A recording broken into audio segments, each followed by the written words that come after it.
recorded, and a copy will be available on the website for those who wish to view it following the conclusion of today's proceedings. A couple of practical points. As usual, those people presenting reports, please take into account the fact the board will have read the reports in advance, and please just draw out any key highlights and anything that might have changed since the reports have been drafted. I am going to look to take a short break at around 10:30 and again at around 11:30. I'm conscious there's a lot that we are needing to deal with this morning in our board.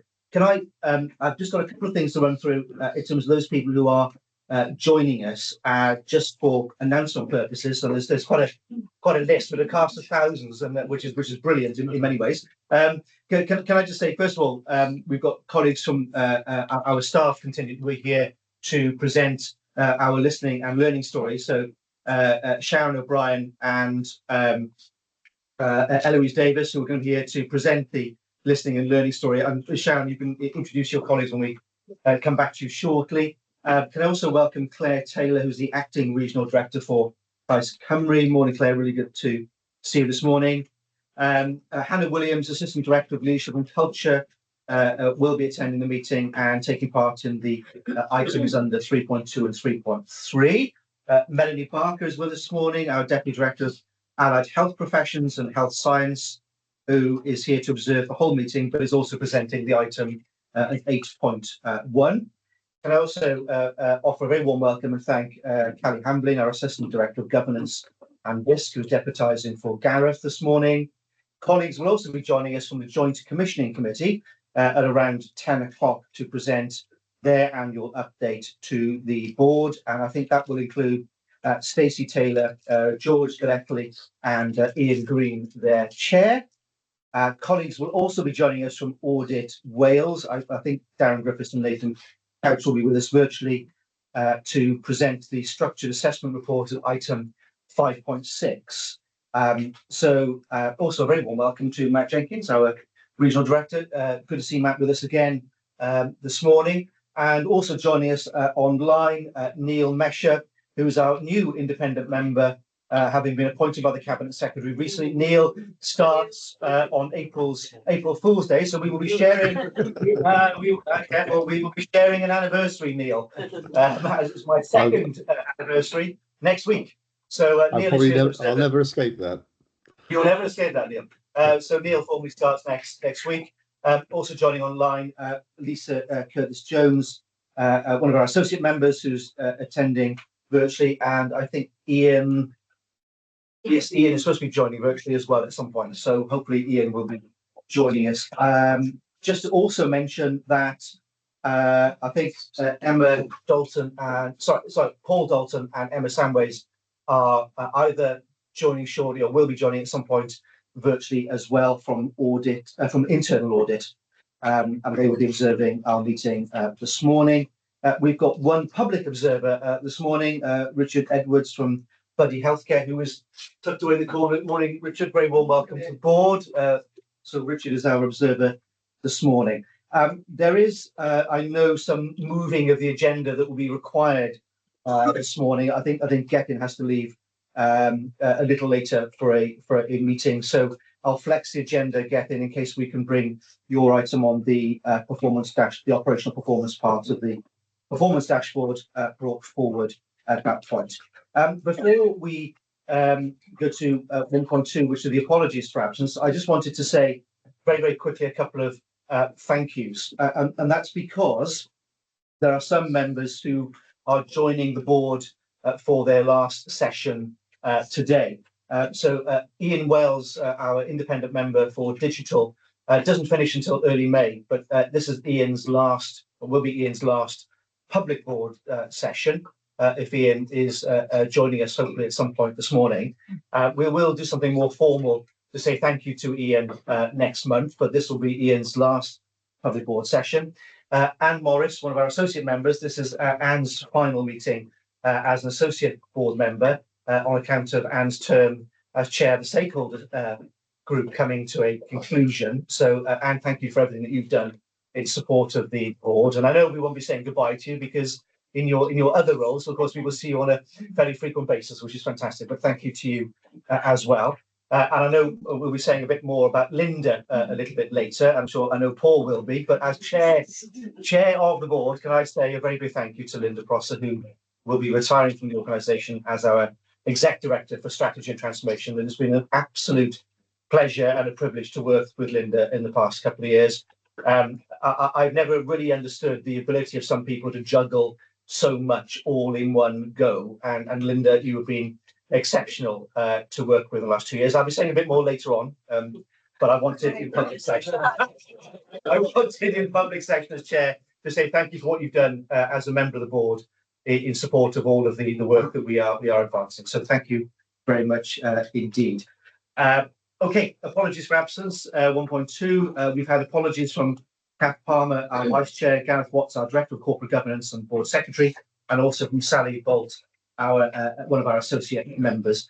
Under 1.3, the declarations of interest. I've not been notified of anything prior to the meeting.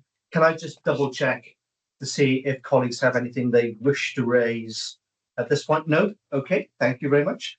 Item 2, the consent agenda, which is later on in the this morning's meeting. Can I just double check to see if there's anything that needs to be brought forward? If colleagues have had a chance to look at the consent agenda, is there anything that requires being brought into the main body of the meeting? No, you're content to leave it where it is. Okay, thank you very much. Item 3, our shared listening and learning story. Can I invite Sharon to introduce her colleagues, and then we'll. It's absolutely delightful again to welcome work colleagues, our staff here to talk about the work that they are doing. I did say to them earlier on that the purpose of these discussions is not just for boards to hear about the exciting and amazing things that our staff do, but all too often, of course, we need to listen to those things that perhaps don't go as well as they could do, and the things that we need to reflect on a board as a board and to change. And it's a wonderful way for us to start our board meeting by having a shared listening and learning story.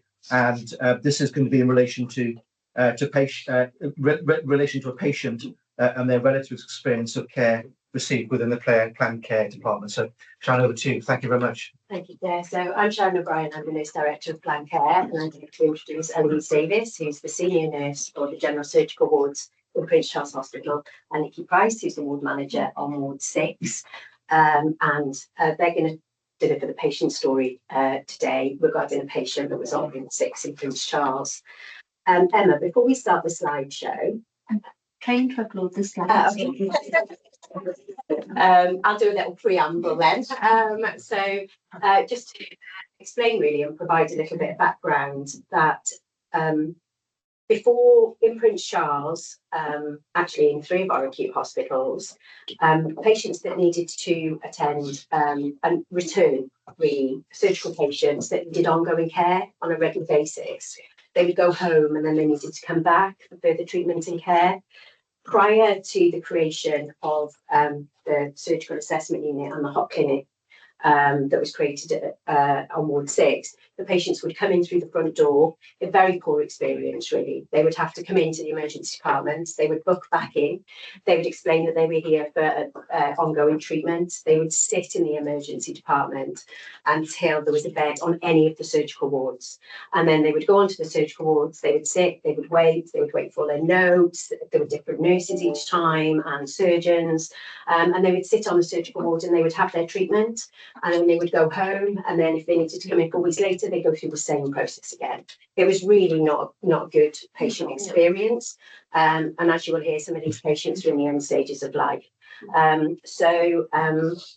Nikki and Eloise decided to run a very small pilot on an existing surgical ward, the surgical assessment unit, which was same day emergency care type model, and a hot clinic. So book directly in and come to the hot clinic where you would be treated on that ward.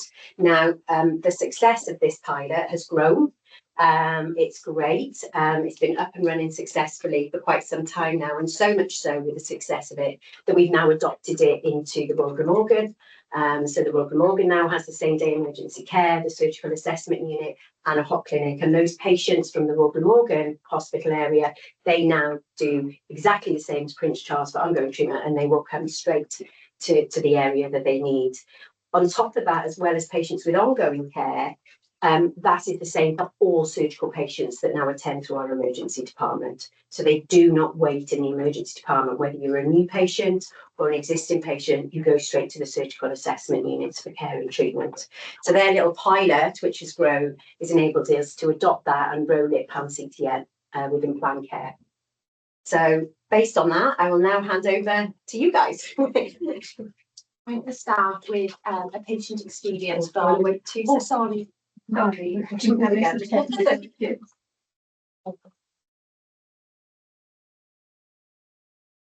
Okay, good. That's slides.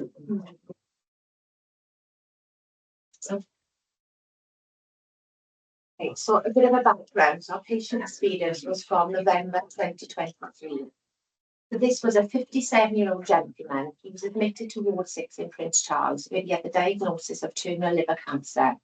His symptoms included ascites, which is fluid in the abdomen, which required draining regularly to alleviate his pain and discomfort. The news hit the family extremely hard as this was a sudden diagnosis. So Darren and his wife wanted to go home, spend their time with their family and friends. But due to his condition, which was causing extreme pain and poor mobility, the plan was for him to remain on the ward as an inpatient and have the drainage done every couple of days. So we explored if the district nurses could attend at home to support Darren and his family, but unfortunately they didn't have the training to use the drain in the community. Darren was also worried that once he was discharged, he may need to re-attend the hospital due to pain from his cancer and he would need to return via the emergency department, which worried him due to the delay in being seen as the department is extremely busy. So the Ward 6 hot clinic pilot had recently started with 3 small chairs in a little corridor, and as nurses on the ward, we explored if we could do something bespoke for Darren and his family at this time. After long discussions with the surgical team, it was agreed that the plan would be for Darren to go home and attend the hot clinic twice a week. The nurses on the ward would drain the fluid for Darren and then he'd go home to his family. We also provided Darren with a direct telephone number to reach out to us if he required any support or needed to come in any sooner. Darren sadly passed away quite soon, but his wife Phyllis has provided us her account. Next slide. Oh yeah, no, sorry. Next slide, please. So on the 7th of November 2023, my husband Darren was diagnosed with terminal cancer and as part of his condition had ascites. He was originally admitted to Ward 6 and he needed the fluid to be drained regularly, which helped ease his pain and help with his mobility. Although the care he received from Ward 6 is excellent, Darren wanted to come home because he was terminal with a short time to live and wanted to spend his time with his loved ones, family and friends in the comfort of his own home. The ward sisters came to have a chat with myself and my husband Darren and explained about an option called Hot Clinic. It was explained that there was a clinic run off the ward in which Darren could attend several times a week, meaning Darren would not have to stay in hospital and would be given the option to go home and return to clinic every 3 to 4 days or sooner and have the fluids when needed. Darren was booked in for allocated days, but we were given a number to ring to book direct if Darren needed drainage sooner, or if there was any concerns that could be dealt with. Darren was so relieved to be able to go home, so every Monday or Tuesday and Friday, we would come back to Ward 6 Hot Clinic at an allocated time slot, and there'd be a bed ready for Darren. The nurse would drain the fluids and we'll be back home within 2 hours. The process was quick and smooth. The Hot Clinic was vital to Darren's mental health as he was quite distressed, especially with the thought of spending his remaining few weeks in the hospital. The Hot Clinic made Darren's last few weeks so much easier for him as such an emotional time for us as a family. Darren was more relaxed and content than he was as an inpatient in hospital. If we didn't have the option to attend Hot Clinic, I don't think my husband Darren would have coped very well knowing he had to spend his last few weeks in hospital. As the diagnosis of cancer and being terminal was a shock for us as a family, it gave Darren, myself and the rest of our family the personal space and time we needed at this awful time. I would be forever grateful to be lucky enough to have the option of Hot Clinic for Darren and it was his only wish to come home. Next slide, please.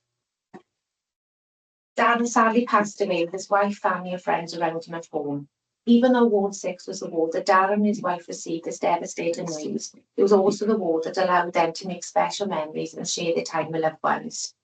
Darren's wife has since worked on Ward 6 as a healthcare support worker and is now applying for a full-time role on Ward 6. She feels that the staff on Ward 6 made an upsetting period of her life easier and supported her as much as it supported Darren. Next slide, please.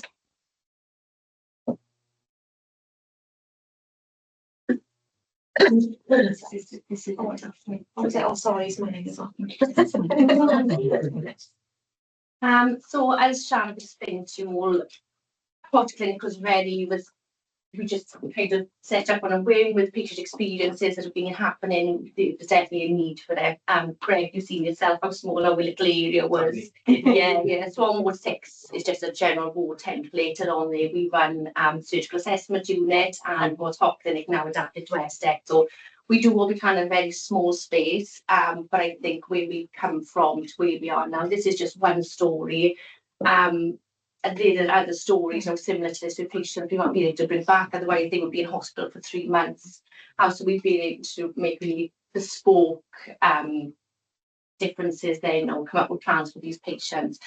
So Hot Clinic was just 9 appointments a day, so we was allowing patients to go home. So whereas before, if a patient would come in on a Friday, there's no ultrasound scans or tests run over the weekend. So for me, patients would stay in hospital all over the weekend and wait for Monday morning for a scan, using up resources and beds when they were stable enough to go home. So with the launch of this, now patients are able to go home. We brought them back into allocated time slots. Patients are able to go home quicker off the ward as well. So whereas normally patients with their drains in or needed specific blood test and repeated in a couple of days, they could also wait in hospital. So since the launch of this, now we've been able to send the patients home, bring them back. As Eloise explained, then they've got a number contact direct link to the ward, and speaking to the patient and their relatives, there's no way that they have that comfort blanket. So if they are at home and they are distressed, they have that direct link then with the ward to be able to come back sooner for some advice then from surgical nurses that have managed their care in hospital. So going on from this, so it's like I explained, it's very small space, but we've adapted this now into a surgical SDEC, so that's same day emergency care. So now we have a clinician which is based on the ward Monday to Friday, senior clinician. They take all the GP phone calls, so prior this would go through bed management, and they would just take all calls, and then everybody would just turn up to A&E. So as you can imagine, busy department anyway, with then all the added patients waiting down with the surgical review. So since this now, the clinician then goes through the full telephone calls, they're able to triage them. They don't always end up having to come into hospital. They're not able to offer them alternative reviews, so if it's an outpatient clinic or book alternative tests and investigations. So sometimes the patients don't actually even need to come into hospital at that time. So doing all this, then we launched, on the back of this, we launched a surgical flow coordinator as well. So the bed management do a fantastic job.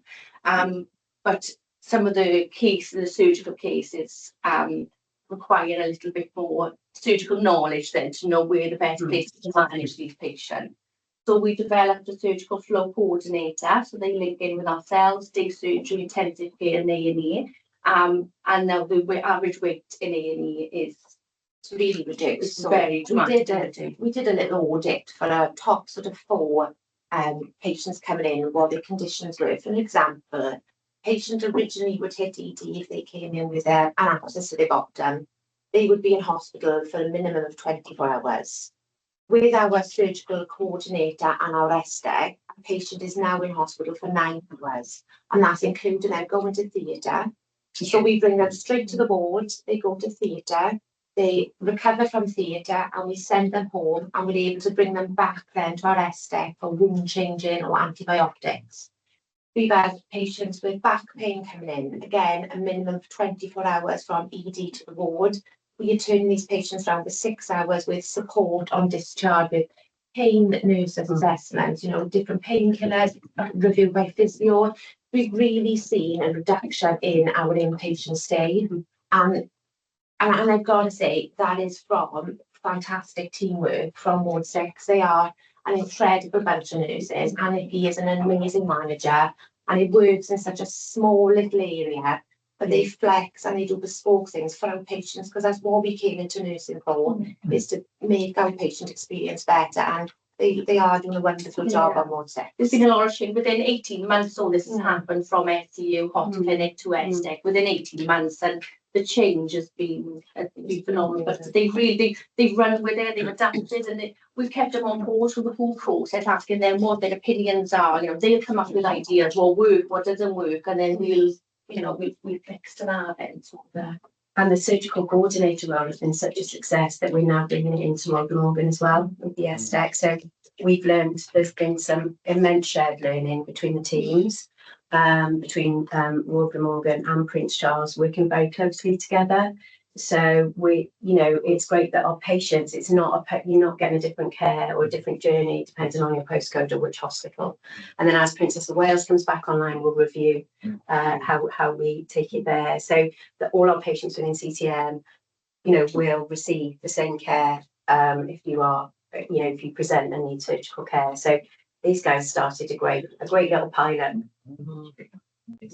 Yeah. Thank you very much for your time.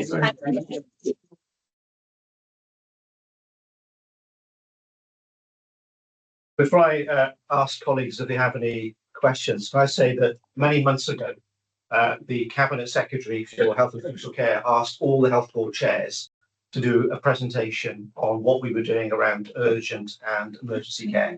So I gave me a whole slide deck on what was happening at that point in TCH, with the commitment that's being rolled out at RGH, and to see the real impact this has had on patients, on staff, on patient experience, particularly on things like length of stay, and the speed at which to reduce somebody's experience from 24 hours down to 6. And it's quite a remarkable shift, showing what really can be done by changing the way in which that we work, and the impact therefore on patients and their families.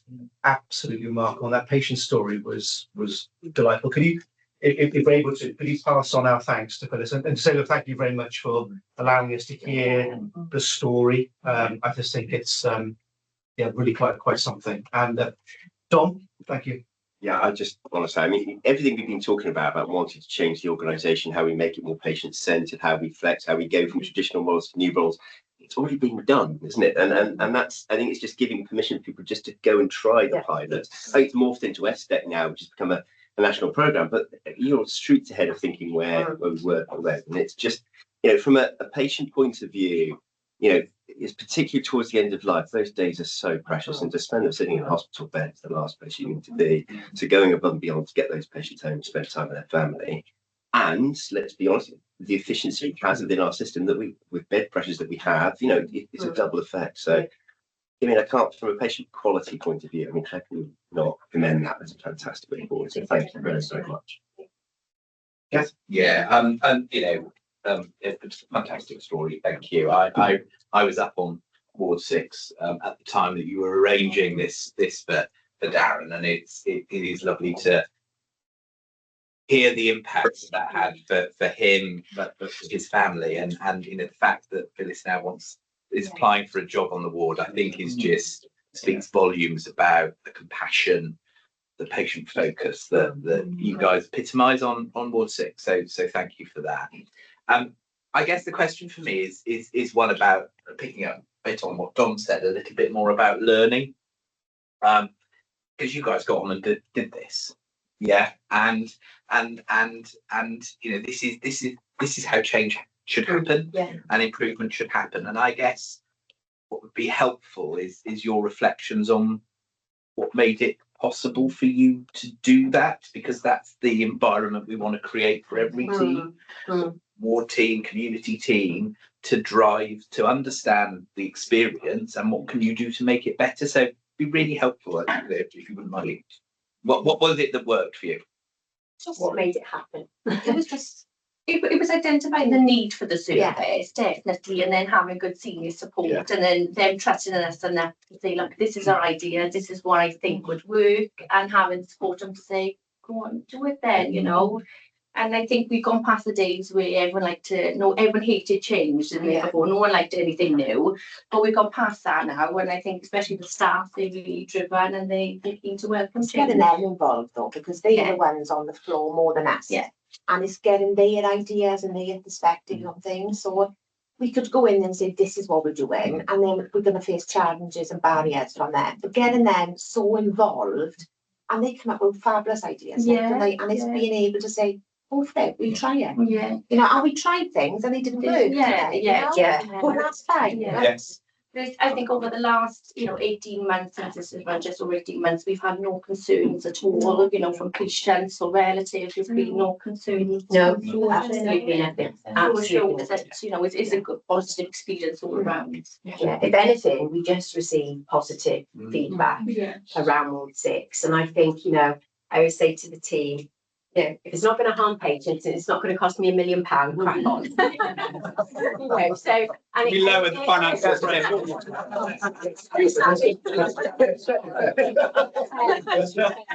One signed off behind TV yet. But I think, it's having that and putting the trust in them. I mean, very, very senior, experienced people do this day in, day out. They know what the patient needs.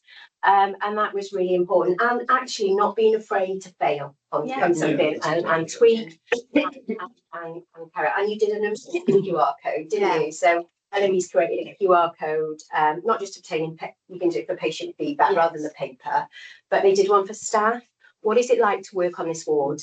In 3 words, describe what it's like to work on this ward. Who inspires you? And they were brilliant questions. You generated really I good attached it to the Quality and Safety Committee paper this month. And it's great, isn't it? Because it's getting everybody's view and not just the patients or just the staff. It's great all-round feedback. Thank you. Rachel. Yeah, thank you. Just to echo what everybody else said about how fantastic this is, and I do just need to point out that Eloise is also an Elizabeth girl. Yeah. So a sensible girl.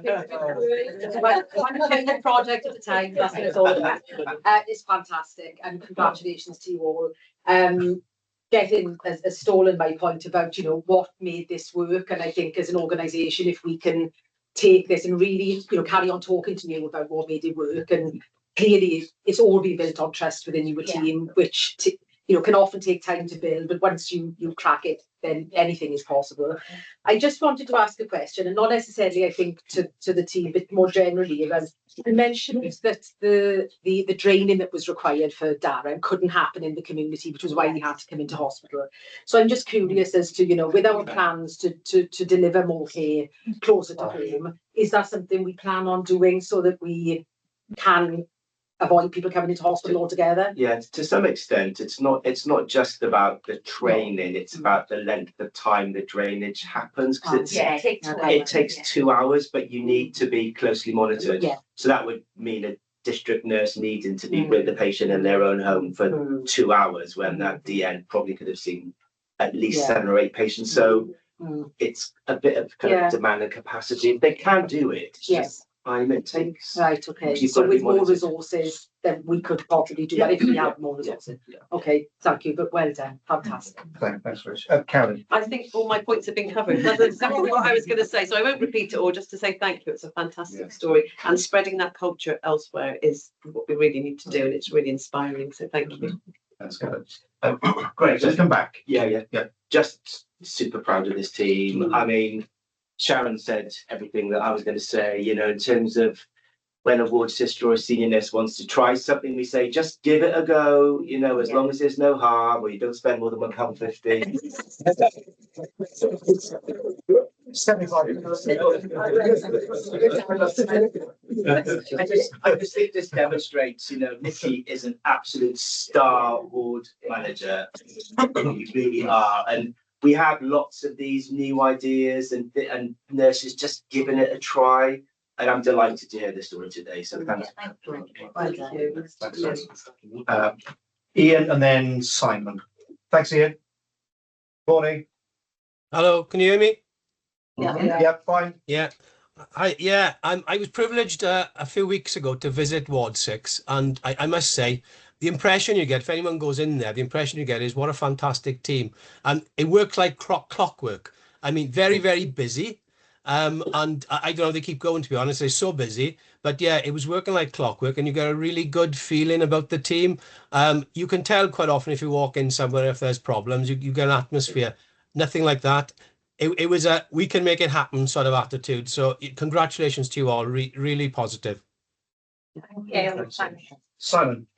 You're just going to say it's such a fantastic story. It is, I think, telling wider than the board and wider than the organisation as well. I think it's a really good example of how we are doing things creatively, making small changes which then kind of have an impact, a really big impact. I think from a comms point of view, if Phyllis was kind of happy to maybe work with us on telling that story more widely as well, I think her journey, the journey she's going on now to join us is, you couldn't ask for a better testament, could you, really, to the experience that you managed to make happen for Darren and the rest of the family as well. So be really interested maybe in picking up with you afterwards and seeing if there's a story we can kind of start packaging. Thank you. Thanks, Simon. Just two very quick reflections before we finish. I did say to Paul that all too often in the healthcare environment, people think that the word transformation is something that applies to very large scale projects, whether it's brand new buildings, whether it's moving services around. It all too often it's about the smaller scale things that are in a more contained environment where the impact is clearly so positive and so wonderful to see. I just think now, as we go through this year, I mean, although we have got some large transformation projects in front of us, there are also things that we do in a certain way now we could be doing differently. And it's always asking that question, why do we do this particular service in this way? And are there things that we can do that make a bigger difference to patients, their families and staff if we were to modify? And I think that's something that we need to think about, because real transformation is also about doing smaller things, but with a very, very big impact. And that's clearly, it's amazing to see what you have achieved in this way. And I suppose the second point is the point that Simon's picked up, which is around how do we use your example to encourage and support other staff who've also got great ideas about doing things differently in their own environment, because that's where the creativity is, the spark of innovation and excitement is saying to staff, you know what, we'll support you to do things differently and do things better. So thank you very much for being with us this morning. Really good to see you. Thank you.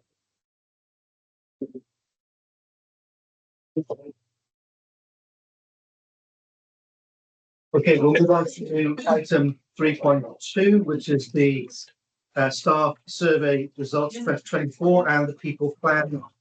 And I'll ask Howell to present the report. It's for noting, but obviously I thought it was great to have some time on the agenda this morning for this item. Thanks, Howell. Lovely, thanks. I'm not necessarily proposing to run through the slides one by one. So the slides are in the pack. So if people want to follow me along in the pack, that's absolutely fine. Otherwise, it'll probably take me a little while to run through them. But there's a couple of headlines I just want to draw to the attention of board members. So there's been a bit of a checkered history with the staff survey in Wales. There was for those of you who wouldn't necessarily be around at the time, there was a national survey in 2016. There was another national survey then 3 years later in 2019, not particularly successfully run.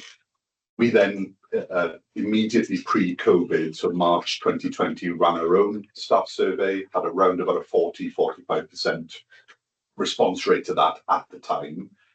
And then the first national staff survey in Wales was launched right in the middle of the second wave of COVID in October 2020. And we had a 10% response rate to that, perhaps unsurprisingly. So we've been working really hard over the last few years just to build back up the reputation of the survey and to improve the process. You'll note last year we had some difficulties around data and also the process. I'm really pleased to be able to report that we've had a much better experience this year. And I think, I was critical last year, so I think it's important that I recognise this year the improvement in our experience, and working with HIW colleagues has been far more positive this year. And I think that has probably then helped us to drive up response rates. So we've gone from 18% last year up to just shy of 27% this year, which is the highest in Wales. If I'm challenging us, that's still nowhere near good enough. So across the border in England, the response rate's just shy of 50%, surveys about the same length. And in some organisations, I think the highest is actually Great Western Hospital, which is around about the 70% mark. So that should be our aspiration, at least around the 50% mark, I think. The really important bit there, of course, with any survey is what you do with the results, and people feeling as though when they take the time to complete what is a pretty lengthy survey, that it has some benefit. And I'll come on in a little bit to talk about what we've done from last year and what we plan to do with this year's results. Headline rates, then, I guess the important things just to focus on are around the 10 key themes. So we have improved in 9 of those 10 themes. The only one that we've gone down in slightly by 0.2% is the staff engagement index. Statistically, that's around about kind of staying the same, really, in statistical terms. Where we've had significant improvements have been in flexible working, which was one of our priorities for last year. And board members will recall that we introduced a new flexible working process last year, new policy, bit of work around just shifting our attitudes to flexible working culturally. Around about 40% of our staff work part-time, and 80% of our staff are female. So that is a real issue for us, and we need to do more there. We're not there, but it's good to see an improvement. Another significant improvement statistically is around patient safety, and there are some dimensions under that, which is really pleasing to see, and some fairly minor improvements in the other areas, probably again not statistically significant. I can't claim those, having just said that the one that's dropped is not necessarily significant. So just in terms of taking a closer look at that engagement theme, then there are 3 areas that have decreased, which contribute towards that overall very, very slight decline, and they are around general levels of enthusiasm for work, the extent to which people are prepared to go the extra mile, which I do think we should reflect on, because I think our system often runs on the extent to which people are prepared to go the extra mile, and that discretionary effort that we get from our people, and also then the extent to which people feel that they've been involved in changes that have affected their work area. And I think we've just heard a brilliant example of how that's done. But perhaps we shouldn't be surprised at that, given some of the extraordinary and unplanned changes that we've been through over the last little while. But it is just one for us to reflect on, because that does, in and of itself, contribute to overall levels of staff engagement within the workforce. That's fairly well evidenced. So in terms of the survey just gone, there are 3 areas of focus for us that have a subset underneath them. The first is around morale, and the types of things that we're looking at there are around stressors, work pressures, etc. Nurturing a healthy work environment, so things like negative experiences at work. We still have a fairly significant reporting of difficult behaviour from patients and the public. That is on the increase across NHS Wales, particularly in relation to discrimination. So that's something we need to pay attention to, but we also have that in relation to how staff treat each other. I'll come on to talk about that a little bit later on when we're talking about the annual equality report. And burnout remains a feature of our system. I've spoken to you as a board about that on a number of occasions over the last sort of 4 or 5 years, and we've done an awful lot of work on developing wellbeing services to support our staff. Where we tried to shift to over the last couple of years is around what are the systemic conditions that create an organisation where people can thrive and can be at their best. And that's where our focus now needs to shift. We can't employ counsellors and psychologists to put people back together again. We need to look at the root causes. And some of those are systemic across health, but that doesn't mean there aren't things that we can do locally that would improve the conditions for our people. And then the last one then is around speaking up, and again, speaking up safely, a theme across Wales. We've got some work to do there. We've got an investment bid in this year, which again we'll come on to later when we're talking about the financial plan for a model to be developed in relation to speaking up safely, which is really positive and would be a real game changer for us. And we're also at the same time investing in a system for people to be able to report things anonymously and also not, which Gareth, as our board lead for Speaking Up Safely, is currently working with my team to develop and roll out. So 2 really positive potential developments there. So those are the areas we'll be focusing on corporately. What the increase in response rates, though, has given us this time around is much more granular data.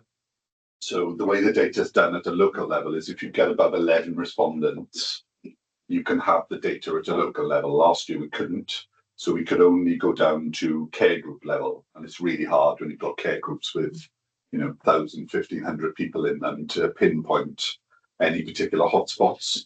Because of the work done by my team, care group teams and corporate directorates around improving the response rate, we've now got really rich data. So we can now work with care groups to have a look at certain areas. And we've been able to then ask care groups to develop local plans to support our corporate plan. And Rebecca in my team, Rebecca Watkins, who I think is deserving of a mention today for the work that she's done on increasing the response rate over the last couple of months, is working with each care group to help them to pull that plan together. There are some brilliant examples of that across the health board. I just mentioned some of the therapies areas who've done some really awesome work on last year's survey, sharing the responses with their people, taking some small tangible actions to improve. And that's had a massive impact then on the response rate for this year. So some of those areas are around about 60, 70% response rate, which is brilliant. We've also this year, as a new development, got free text comments from the survey, which are incredibly rich. We've had a number of those. We're just working through a thematic analysis of those comments using AI, which is very exciting and modern. But the themes are generally around staffing, well-being and quality of management, which are themes that we expect. Although I would say on a positive note, the scores around management and leadership generally this year are on the rise, which is really positive to see. And I would hope that the work that we're doing around leadership and management development will continue to enhance our management support offer for our people as well. Just in terms of progress on last year, I'm not going to run through this in huge detail, but you'll see that the three areas that we worked on last year, there's been a significant improvement in balance, as well as the flexible working improvement that I mentioned last year. Negative experiences at work, we've done some significant work there, and again, an improvement of up to 10%. We do need to just bear in mind the increased sample set and the impact that might have on any improvements. And I mentioned earlier the issue around bullying and harassment, and particularly discrimination, which is still an issue for us. And we are far more diverse, actually, in some ways than the communities we serve. So some of our communities are kind of around about the 2% mark in terms of visible BAME as part of the population. We are more like 8.5%. So it is therefore predictable sometimes that might create tension. So we've got to be conscious of that and actively work to improve that for our people. So I'll come on to that later on in relation to the annual equality report. So next steps then, and then I'll pause, I've thrown a lot of information at you there, but next steps, we're using this as a bit of an opportunity to go out and speak to people about the results and how they feel. We've shared them in their fullest form to people, and the full report is in your pack as well today. We're also using the opportunity to refresh our people plan, which is essentially our plan for how we intend to support, lead and manage our people over the next little while, supporting CTM 2030. So what you've also got in the pack is the comms plan, which shows how we're going about doing that.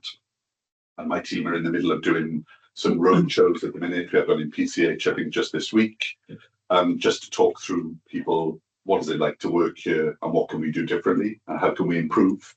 So I will obviously bring something back. Our time frame on that, I think, is to bring that back to a board around about May time. And we'll be able to then share our aspirations over the next sort of 5 to 10 years in relation to our people across the health board. But I'll probably pause there and just take any reflections or questions. Thank you. Thank you, Harold. Okay, questions to Harold? Caroline. Just a quick question on burnout. You mentioned burnout and the systemic issues that might lead to burnout things. Can you just give some examples of that? We talk about shift patterns and staffing levels and all that kind of. Yeah, so there's lots of things that contribute to burnout, both in work and outside of work, but they are, unsurprisingly, things like the extent to which people are expected to go beyond their contracted hours, the nature of the work, and ability to pause, reflect, those types of things. Staffing levels. So if you're working on a ward that's got high sickness, high vacancy levels, what you're expected to then do, but also more personal things like how you recover, habits in terms of diet, exercise, those types of things. So we take quite a holistic approach to that. We don't just focus on the work element. And a lot of what my team does in the wellbeing space is around some of those other lifestyle issues. I don't use the word resilience because I think that's become quite a weaponized word. It's not about people being more resilient. It's about how we as a system sometimes put people in a situation that affects their well-being and can cause burnout. That is a feature of the UK healthcare system. But I think where we need to focus is on how we improve those conditions, and leadership is also a big element of that as well. Yeah, well, I was going to come back on it because I think what we've seen, even from our presentation just now, always strikes me how much depends on the leadership at the ward manager level, etc. That culture of learning and support. We expect an awful lot from people in those roles, and when you get people that are brilliant at it, you can see the results. But obviously, they need a huge amount of development and support enabled, because you can tell, like Ian said, as soon as you walk into a ward, you get a feel for what the environment is like. So that development, I think, of people at that level is really important. Yeah, I agree. And support of them. We often have this conversation at execs, don't we? We expect an awful lot of our leaders and managers, and there's something about development and what we've got by way of development programs, which is just continually evolving. We also run wellbeing sessions for managers, and the purpose of that is twofold. One is about why it's important to look after your people, and actually that saves you time long term. And the second is about how we look after people doing those jobs. They're burdensome, they're tricky, they're difficult jobs. We need to also look after leaders and managers in the same way as anybody else. Yeah, I'm looking for things. So, I mean, first of all, really good to see the increased response, and clearly the ambition to do better next month, next time round is absolutely right, because the more responses we get, the better the validity of the data, but also the more we can see the themes across teams as well, which is really important. I absolutely agree with Carolyn's point on what Hal said. We talk about this a lot about people. Is the old that adage, isn't it? People don't need a job; they need a manager. And so if we can get really good managers and leaders in teams, whether it's in ward teams, community teams, mental health teams, corporate teams, wherever it may be, you've really got to support it. And where we come across challenges, often it's where the leadership of that team or department isn't perhaps as good as it could be. And so even just basic stuff like communication messages not getting through to people, it can often be because that team don't have regular team meetings and the manager hasn't shift. So this absolutely, we need to be focused on front and centre, I think, in terms of leadership. The other bit I was just going to make a point was, I think I'm going to potentially go a bit contentious here, but there is something about also what can we do as an organisation to support people, but what do we want people to do for us as well? Because I'm absolutely bought into the need for us to be supportive and put the right support in for our staff, but that comes with an expectation as well. And we've had several conversations with the execs about things that go on in the organisation where people almost feel that they can opt in or out about whether they do something or not. So I'll give the example, contentious again, of smoking. And Simon and I were having a conversation only this morning. We have a policy that says people can't smoke in their uniforms. Simon had a scenario yesterday where he challenged someone who said, well, what's the problem with that? Why can't I smoke? And so there's something in this about how we put this in as a package to say, as an organisation, we want to support you. We want to do what we can do to support your well-being. But in return, or as part of that deal, if you like, with you as a member of staff, there are things you need to do for the organisation as well, which are, complying with the policies and procedures, keeping yourself up to date, undertaking your PDR or your mandatory training. So that I think when we package this up, Hal, there's something about how we package it up as a package of sort of a compact, if you like, between the organisation and the staff that says we'll do this and you'll do that, because otherwise I worry that sometimes it can feel a little bit is that what are you doing for me? And the answer to every problem is what are you doing for me? Well, actually, everyone's got a responsibility for themselves as well. And it comes back to the conversation we had in the broad sense about health and literacy, people their own personal responsibility for their health and well-being. We've got to set a bit of a tone of that, I think, internally in the organisation as well. So it'd be interesting maybe to think about how we frame some of this going forward as a sort of a contact with our staff. Yeah, and I think that people plan's a real Yeah. opportunity to do that, because I think how we've tried to frame that, because what I don't want that to be is just a document that's on a website. That would be a failure in my mind. It needs to be something that's a living thing, and we've talked about the idea of almost promises, a bit like they do in NHS England. But I think that would be helpful if it was framed as something of a deal. And I think we need to be sharing it where every person who gets appointed into a job and gets their contract gets a copy of that information when they start the job. So there's no doubt, you're joining this organisation and this is how we operate. This is our strategy, where we're going, and it's what we need you to play your part in, and it's what we will do for you as well as an employer. Patsy, Rachel, and then Philip. Thanks, Patsy. Yeah, just a couple of quick points really. The words that were picked out, I can't work out if they were positive or negative mentions of those words, because they could be both, couldn't they? And I know for one of them, how you'd said put a positive slant on it, but we don't actually know, do we, that it can have sort of both connotations. And the other question is around the themes and the negative experiences, given that it's just over a quarter of staff that have filled in the survey. We've got 86% of staff saying they've experienced negative, or they've had negative experiences. Can we not do something, and I can't remember what they're called, monkey surveys, these quick Survey monkey, that's the one. The sort of quick, very focused survey to try and understand what's going on across the whole organisation, given that level of response of negative experiences. Accepting, of course, many people who will fill in the staff survey are those that have got something to say anyway. It's a specific cohort that make a point of filling this thing in, plus more. Yeah. And I know you do your best to get more people to do it, but but that is particularly concerning, I think. Yeah, so just on those two, I'm not a massive fan of Wordles, if I'm honest. That's just there because we're doing the thematic analysis now. We do know a bit about management because we've got the data from the survey. I think what would be helpful is if I share the thematic analysis once it's done in a bit more detail. Wordles are, by definition, pretty primitive in terms of analysis. That's just there for illustrative purposes, but I'll come back to you on that.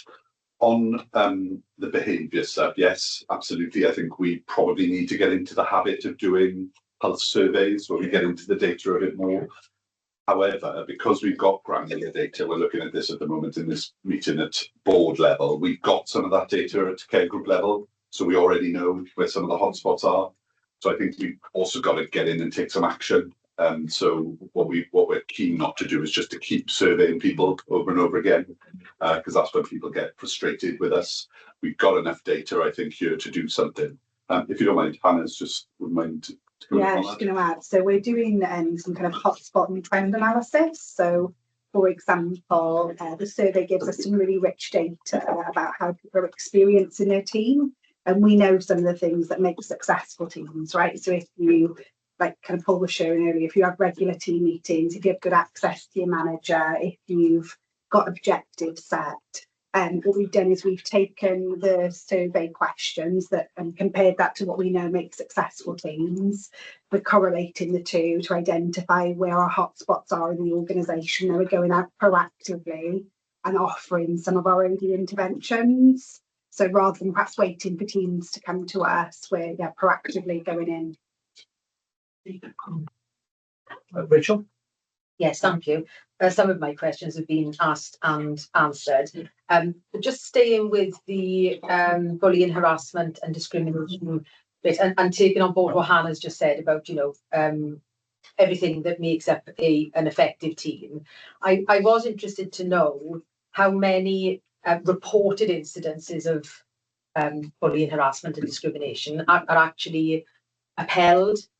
Because I think one of the messages that people need to hear and see is that if they do report an incident, then it is investigated and where necessary, it's acted upon. Yep. And I guess that's the other thing about accessibility, isn't it? That if people say, well, there's no point in telling anybody because nothing ever happens, then that in itself is, is a barrier, isn't it? So I was just interested in the percentage of complaints that we know.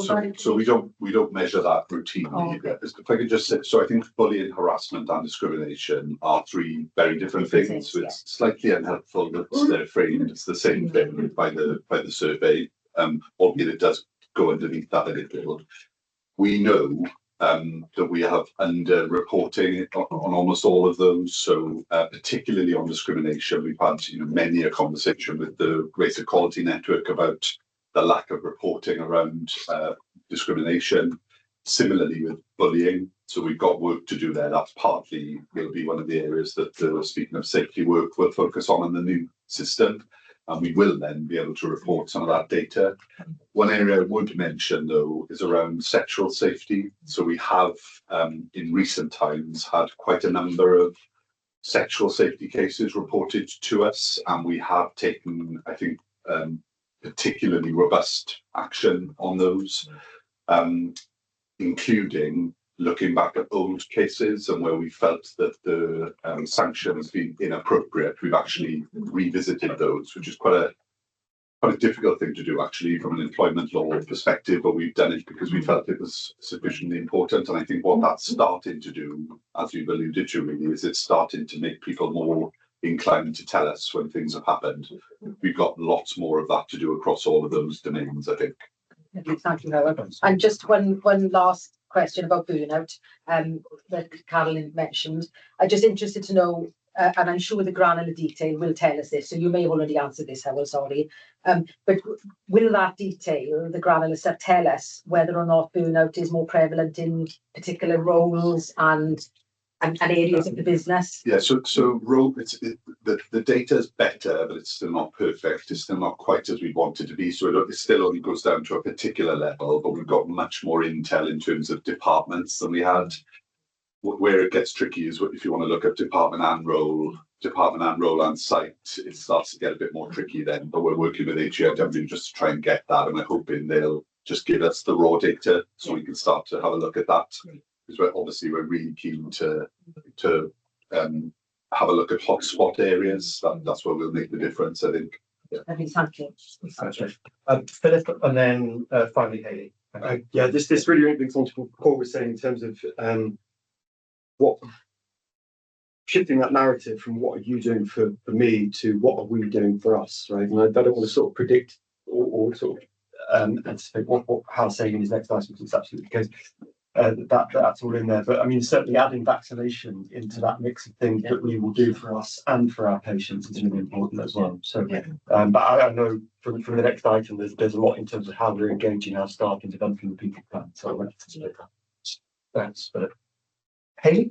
It's just a comment, really. Thank you. With all this corporate messages, I think, with kind of speaking up and reporting, is really good. I just don't know whether that is being translated into a local level. We discussed this quite a bit at LPF last week about the feeling that there is a culture of we just have to put up with it when sort of some of these instances happen, particularly with regards to patient staff kind of interactions. So that's just something to kind of highlight, really. Well, maybe I think, Hayley, there's something we need to pick with Gareth as part, and union colleagues need to be absolutely part of that speaking. It's going down to sort of care group level, so that has kind of been. But I also think it comes back to the point we said earlier about getting line managers and individual departments have to actually, they are the ones that are responding and encouraging and supporting their staff when these things happen. So it comes back, because as you say, we can't possibly corporately overview every single thing that goes on across the organisation. It relies on those local teams. So it re-emphasised that point we made earlier about really strong managers at local level. That's cool. Okay. The report is for noting. I will thank you very much indeed for the update on staff survey. I think it's fantastic to see the detail coming through, and obviously I know this will inform much of the work that's done now in the course of this year. And obviously, I know how important it is for staff to see, the output from the work they put into providing their feedback on the survey. So I'm sure we'll be returning to this as we get through the year. So thank you for the offer to come back on those other matters by the board in May. Item 3.3 is the annual equality report of 2023-2024. Could I say something on the people plan? I thought we were coming on to that next. Oh, I'm sorry. I'm just taking it all in one. Sorry. Yeah, sorry, I didn't realise that. In respect to the people plan, I got one point to make in respect of the audience. It's a people plan and people are last but one in the audience. I would suggest that people should be first if it's a people plan when you look at the audience. And one comment on the engagement, awful lot of digital identified, and it's been identified as a risk. So I'd be interested to know how we will engage with staff who are digitally excluded within the organisation. Just those 2 points. Sorry, Chair. Thanks. Just before I bring Howell back in on that, no apologies. Just to say also for information, the people plan is also on the agenda for the SDC for next week as well. So the obviously further time to look at that in more detail, which is helpful. But thanks for the question. Howell on those points? Yeah. So please don't take the fact that people are listed there as any kind of indication. The main audience for that is our people, which is why my team are out there talking to people, and we're engaging with people in a number of ways, digitally and in person. So the roadshows thus far have been very much in person. We've had good engagement and some really rich information has come through those from our people. So we'll continue to do that. And also just to say, we'll be engaging with you guys, not just in committees, but individually as well, in development of the people plan. Thank you. And just to add to that, thank you. In terms of the digital inclusion, exclusion challenge, a number of our latest programs of work, if you think about e-prescribing, we've built up our digital transformation, digital inclusion as part of it in terms of education. So as we're engaging with the staff about the opportunity that these new applications and technologies bring, we're understanding the gaps in knowledge and experience and need as well. So we're picking up through that. Sounds good. Okay, we'll move on to item 3.3, the annual equality report.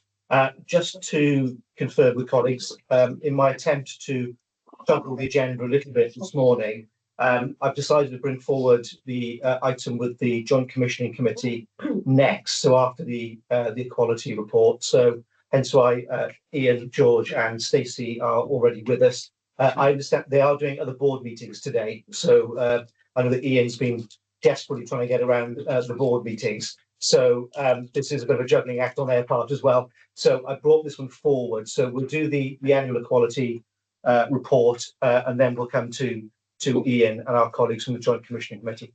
Thanks, Hal.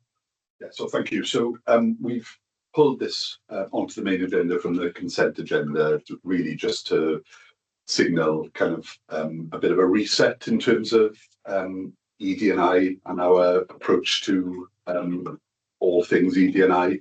So a bit of turnover in my team you'll be aware of that over the last little while. So we now have in place the right people to drive this agenda forward. The last little while has probably been spent resetting some of our plans. I guess what I'm really keen just to stress is firstly that we remain committed to this agenda as an organisation. There's an awful lot in public discourse around this agenda at the moment, and we've had some grief ourselves as an organisation from media agencies for resourcing what is, we think, a very important piece of work for us. We remain utterly committed to this agenda and to giving all of our people a great experience and indeed all of our communities, because this report doesn't just cover our staff, it also covers the clinical services and the community services that we provide as well. I think there's some really interesting stuff in here in terms of what we've done over the last little while and some really good examples. So I'd encourage you to read through that at your leisure. There's also some really interesting stuff in there about our makeup as a health board and how diverse we are. If you look at page 4 of the report, and again, I'll let you look at that at your leisure. But I guess what I would say is I think this is probably the beginning of a reset conversation that we'd like to have with the board and the exec team and the rest of the organisation about what we'd like to do in this space. And I think we'd like to focus our attention on some really clear, tangible actions that we can take, which we're already starting to think about and starting to have some conversations with our diverse groups of staff about, so that we can start to see change. And I think that's the really important thing. So I would hope that when this report is before you next time, we will be able to report some of those really tangible actions and some improved experiences for our people. So I'll probably just leave it there. This is a statutory requirement for us in terms of reporting, so we're just seeking approval from the board today for a report. Thank you. Thanks, Howard. Thank you. Dilys. Chair, really pleased to see this is on the agenda for discussion and not just on the consent agenda. It's too important a subject to just pass through, so to speak. Really impressed with the report, Howard. I'd like to congratulate your team on the report and the work they've done in the past year. Really pleased to see the elements of the Welsh language being included in the report as well. So just wanted to say that, Chair. Thank you, Dilys. Yeah, I mean, I agree, and it's really important that we have this on the agenda. And as Hal said, just so everyone's aware, we have had quite a lot of scrutiny as an organisation over the past couple of months around this agenda from external organisations and media inquiries and all sorts of things, with assertions that we shouldn't be spending money on these sorts of things. So in some ways, it's even more important that this agenda is elevated up through the organisation. We've had a conversation as an exec team also that we need to be mindful, I think, that in the coming 12 months or so in the run up to an election in Wales, there could be quite a lot of negative messaging around all sorts of topics such as this.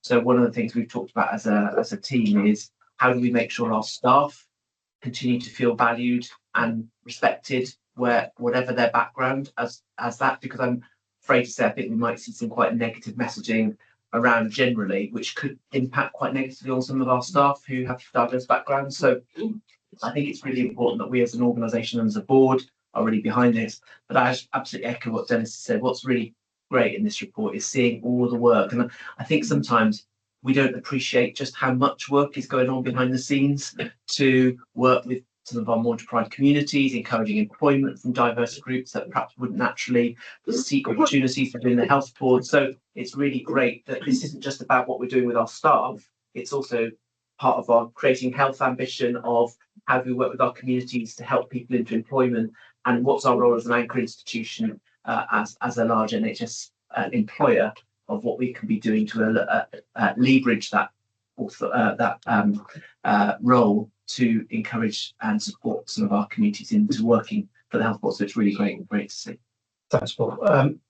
Board won't know, but I attended it was our staff Q&A session, some of them about 2 weeks ago now, I think, and made it very, very clear that as chair of the board that developing and supporting the equalities agenda isn't just about complying with the law, which obviously is fundamentally important.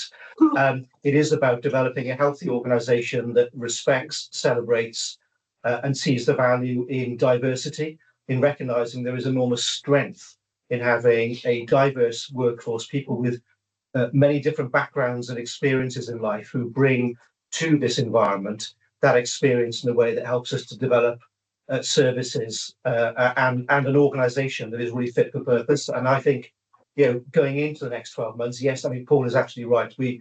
There will be challenges in that political environment, but I think as a board, it's absolutely right that we send the right message about the importance we place on this agenda, about how we expect people to behave, how we expect people to be treated. We expect to see decency, professionalism.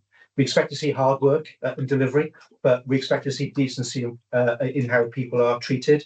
And that goes not just for all of our staff and the way they treat each other, but how we expect others to treat our staff as well, and how we as an organisation will help people to advance in this organisation from all of our wonderful backgrounds, all those wonderful experiences that people bring.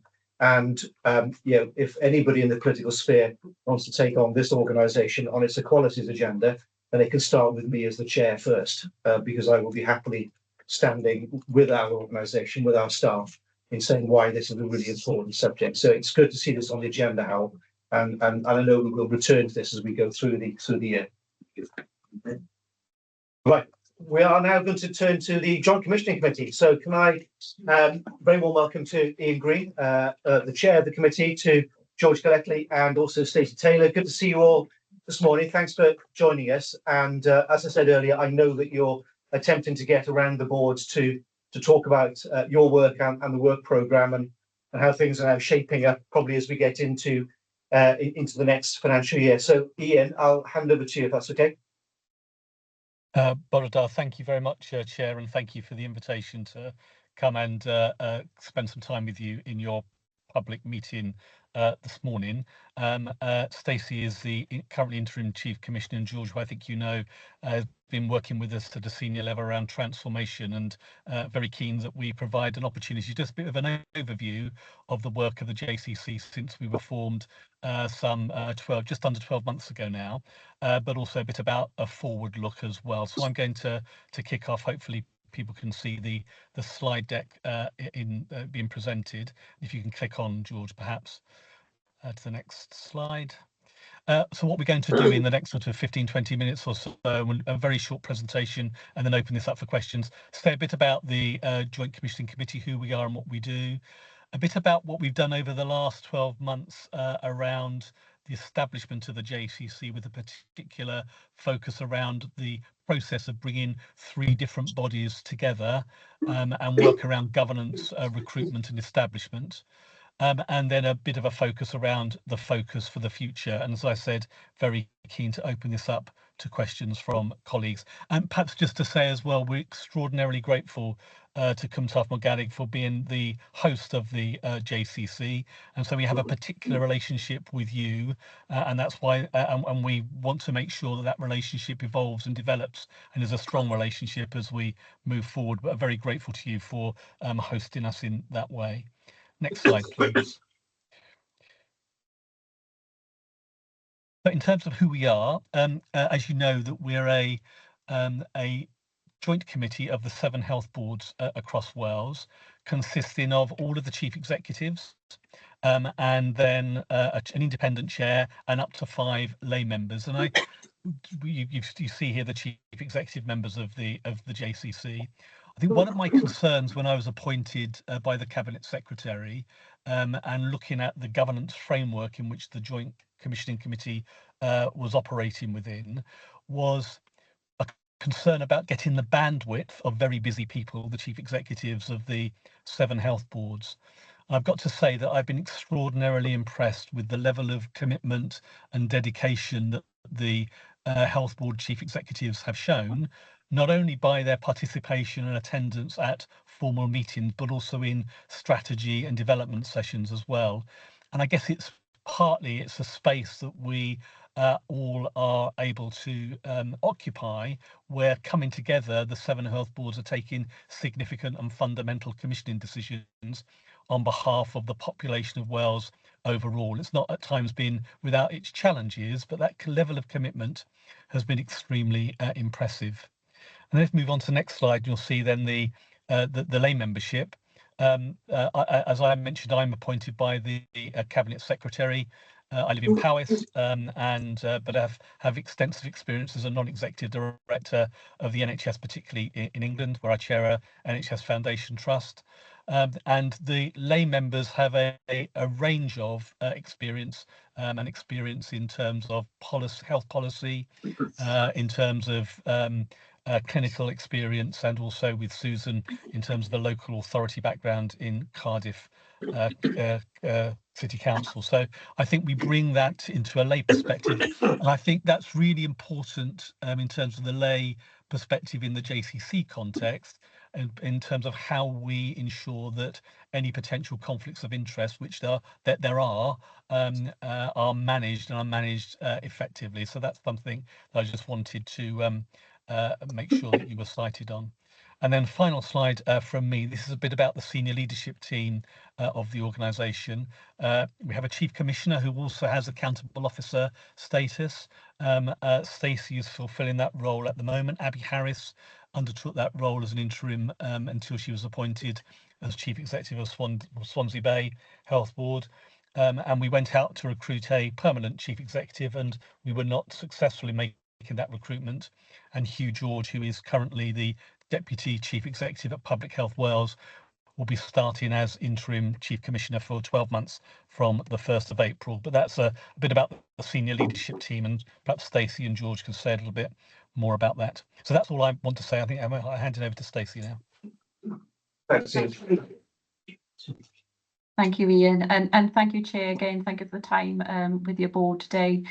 So you'll know, or you may or may not be aware, that the JCC is constructed from 3 predecessor bodies that made up sort of the National Collaborative Commissioning Unit, the East Committee and the WIS Committee, and that is in very much the way that we have structured our senior team and sort of work programmes going forward.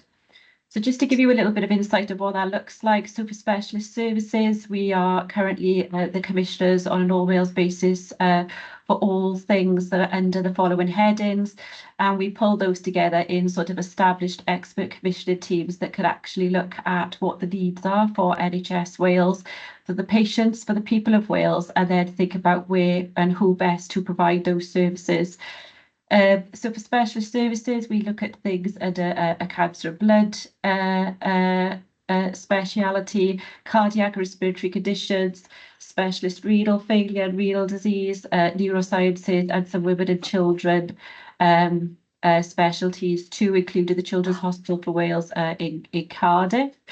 The ambulance services, including the emergency and non-emergency patient transport, as well as taking on the commissioning for 111 services this year. And from a mental health perspective, everything from a medium secure upwards for adults, for child and adolescent mental health services, including some provider services that's actually for the provision of CUMTAF. Health Board's the provider, Welsh Gender Services, and eventually we are going through the process of undertaking the commissioning of the sexual assault referral centres. And by and large, they are the 3 portfolios that are brought together under the JCC through its commissioning agenda. As well as that, we take on a number of other services that have been established or agreed as by the 7 health boards collectively, or as asked by Welsh Government and ministers on their behalf. So what does that mean for CUMTAF and GANWG? So if you go to the next slide, George. So by and large, in 23-24, around 2,500 patients received treatment through specialised services for CUMTAF GANWG residents, including some for cardiac surgery, which is a specialist bypass surgery, etc., for neurosurgery, and for some spinal injury cases, and there are some examples there, as well as then access into some of the highest specialised hospitals in England for things like transplant surgery, ECMOs, etc. In terms of money, what does that look like? So the next slide articulates proportionately where our budget comes from. So we're roughly about £1.2 billion. Some of these charts are slightly old now, but we are roughly £1.2 billion of funding that comes through to us from the 7 health boards. The chart on the right then shows you roughly and broadly the providers where we spend some of that money. So CUMTAF GANWG, as a commissioned organisation, provides around 40% of our budget. And the majority of our services are provided between Cardiff and the Welsh Ambulance Service, but also a big proportion in NHS England, as well as sort of the prior approval and mental health areas. Next slide, please, George. And in terms of cutting that slightly differently, you could say that by programme area, cardiac, women and children's, cancer and blood are by far the highest in sort of specialist terms, but also the ambulance proportion is obviously proportionate because of the size of the organisation that we commission on behalf of the whole of Wales. If I go on to the next slide and hand over to George, we'll talk to you a little bit about the establishment, just from a host perspective, particularly this may be part of an interesting subject for you today. So I'll hand over to George for a couple of slides. Thanks.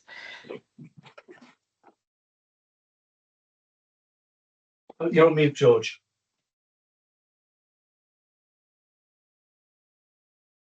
No. No. You're fine to sit down.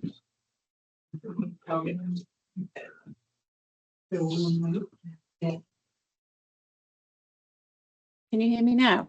Yes. Yes. Yeah. Sorry, I'm technically challenged. I'm sharing slides. I'm trying to do this, so bear with me. Thanks, everyone. That's fine. So establishment on the 1st of April last year. I joined, as many of you may know and recognise me. Nice to see some familiar faces, by the way. I joined in July, and we've been putting together all of the governance to make sure that we are a fully established committee, and all of that comes with the regulations, directions, standing orders, and all the stuff that comes with the establishment of a committee that is of 7 health boards. We've obviously recruited a chair, lay members, and we're in the process of just about to invite Hugh George as our new Chief Commissioner, and Ian's talked through the senior leadership team as well, which we're almost up to full establishment on that. And then also a focus on some initial steps towards our strategic direction. So we have made some really good progress in relation to establishing our vision, mission, strategic objectives, and our values and behaviours. So just a little bit more on those. The strategic objectives were all built up through the joint committee members, both obviously the chief executives and the lay members, also in collaboration with our staff as well, because we tested as they were being developed, and actually the facilitating integration was really key to the direction of travel. We're very committed to being a collaborative approach to commissioning, and we need to work with health boards to realise our vision as well. And also, because we were part of, well, we were 3 organisations coming into one, we were really keen to set a collaborative culture within the JCC as well. So we agreed some values and behaviours, again, very bottom up, built up with our staff. The striving for excellence was one that actually came out following thorough consultation with staff, that they really wanted to be a centre of excellence, and that was an additional value with all the behaviours associated with that the staff influenced as well. So we're doing an awful lot of work to really embed our values and behaviours for the next sort of 12 months. We've got an OD programme that we're developing, and actually, so the values and behaviours that work within the JCC, but also their values and behaviours that we want to emanate across throughout all of the health boards in all of the work that we do collaboratively with you. So where are we in our transition to routine business? So there's a little box in the middle of that plan on a page. We have done an awful lot on the left-hand side. You'll see some things that hopefully you will recognise through updates that you receive from the JCC. We've set up the committee, we've set up subcommittees. We've also set up a really key engagement group that's chaired by the Chief Commissioner, the Collaborative Commissioning Leadership Group. So Linda's the representative on that group, and we've worked very, very closely with all of the representatives on that group in the development of our foundation plan for this year, which is the basis of our IMTP moving forward. So they're really key engagement meetings. We've only really established them earlier this year, so we are looking to develop those and strengthen those a lot more. But they're critical to our stakeholder engagement and working collaboratively with you. I've touched on the vision and mission that we've agreed, and our next step really is around putting together a strategy for the JCC, a longer term strategy. So we have got a commissioning approach. We didn't quite get to an IMTP, but we have done a foundation plan, and I know that Stacey will talk a little bit more about that in a second. And we do have a recent organisational change process that we are implementing from the 1st of April. So there's been a long period of change for staff within the JCC, and we're really looking forward to putting some surety and some substantive roles in place to make sure that organisation is one that we can really start to strive to new ways of working, and realise our vision to be a centre of excellence for collaborative commissioning. So I think that's a good segue into the foundation plan that Stacey will have a quick chat through now. Thanks, George. And I am mindful of time, so we'll wrap up just to give you a little bit of time to ask some questions if available at the end, Chair. just to say really that we have pulled together a foundational plan for this year. I think our standing orders requires us to pull together an IMTP. Given where we were as an organisation, in that we needed to pull together 3 different teams, we needed to put together 3 different cultures, 3 different styles, 3 different approaches to commissioning. With the joint committee, we worked actively this year to speak to chief executives about actually not spreading ourselves too thinly and thinking about presenting an annual plan to Welsh Government rather than a 3-year IMTP, which will give us an opportunity next year to really think about with the chief executives a strategy for each of the 3 component parts of the organisations that we've brought together. And the chief executives sort of accepted that on the 18th of March when we approved our plan this year as a foundational plan for 25-26. And essentially, the screen in front of you is the concept of our foundational plan on a page, where we have brought together the 3 separate areas into one cohesive plan. That plan provides for around a 4% uplift, and I know members around the table today will be thinking to themselves that that's a significant uplift in the context of policy direction and the challenges that the board will have ahead of itself next year, particularly in terms of the economic environment. So we don't take that lightly. It was very difficult, chief executives making an agreement around a 4% uplift. I would reflect that our initial plan presented was way beyond 6%, and so even at 4% that would provide stretch. But what we want to do next year is really focus on, we don't know if that 4% is necessarily where specialised services will require uplift, and what we really want to do is to compare that more broadly across what the benchmarks look like, but also what the population need looks like for the coming year, and then think about developing an IMTP on the back of a strategy going into the following 3 years. I'll leave it there in terms of the plan, and happy to pick up any questions on that. And Ian, probably just add back to you just to finalise and sum up if you like.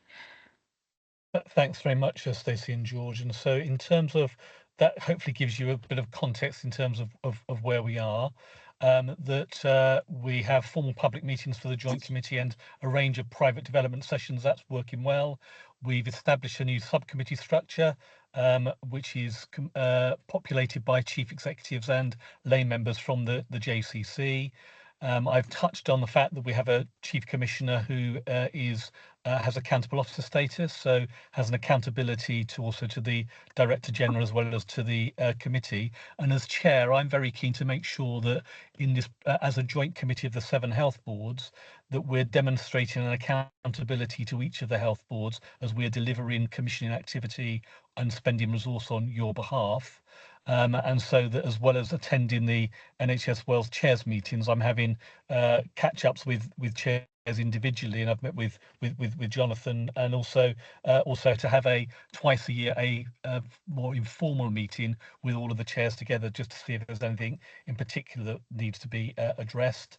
And then I think it's also important for us in terms of the approach to Cwmtâp Organic as our host, how we work collaboratively and ensure that we're meeting your requirements in terms of those specific accountabilities. I think final slide, I think, George. So in terms of the future, we're implementing a new structure. We've got a development of a commissioning strategy that's well underway. In terms of a commissioning framework and delivering that value and transformation is something that's really important for us, and we've got to be in a position, having gone through the process of the development of the foundational plan, of really being in having confidence that we can deliver that, and also making sure that we are genuinely focusing on how can collectively we make sure that with health board colleagues that the JCC can be demonstrate that excellence around commissioning. I think that's all we're going to say at this point, but very happy to answer any questions that you might have, Chair. Ian, thank you very much, and grateful to George and to Stacey as well for talking us through the slides, and certainly welcome the fact that you've been able to come to a public board meeting today. I think it's absolutely right, bearing in mind the really important relationship that we have with the JCC. for CTM that we can have this discussion in this way for the board to understand the work of the JCC and where things are shaping up, certainly in 2025, 2026. Are there any questions to Linda? Thank you. Thank you, and thank you for colleagues for the presentation. I'm conscious that we're about to present our IMTP, whereby we're struggling with 1.77% uplift, and we've made a commitment to a 4% uplift to JCC for, the few cases, 1,500 people, and some of us have done a calculation that's, how much each of those individuals get. I think we should just, by way of context, point out that some people's care is much more than the average in there.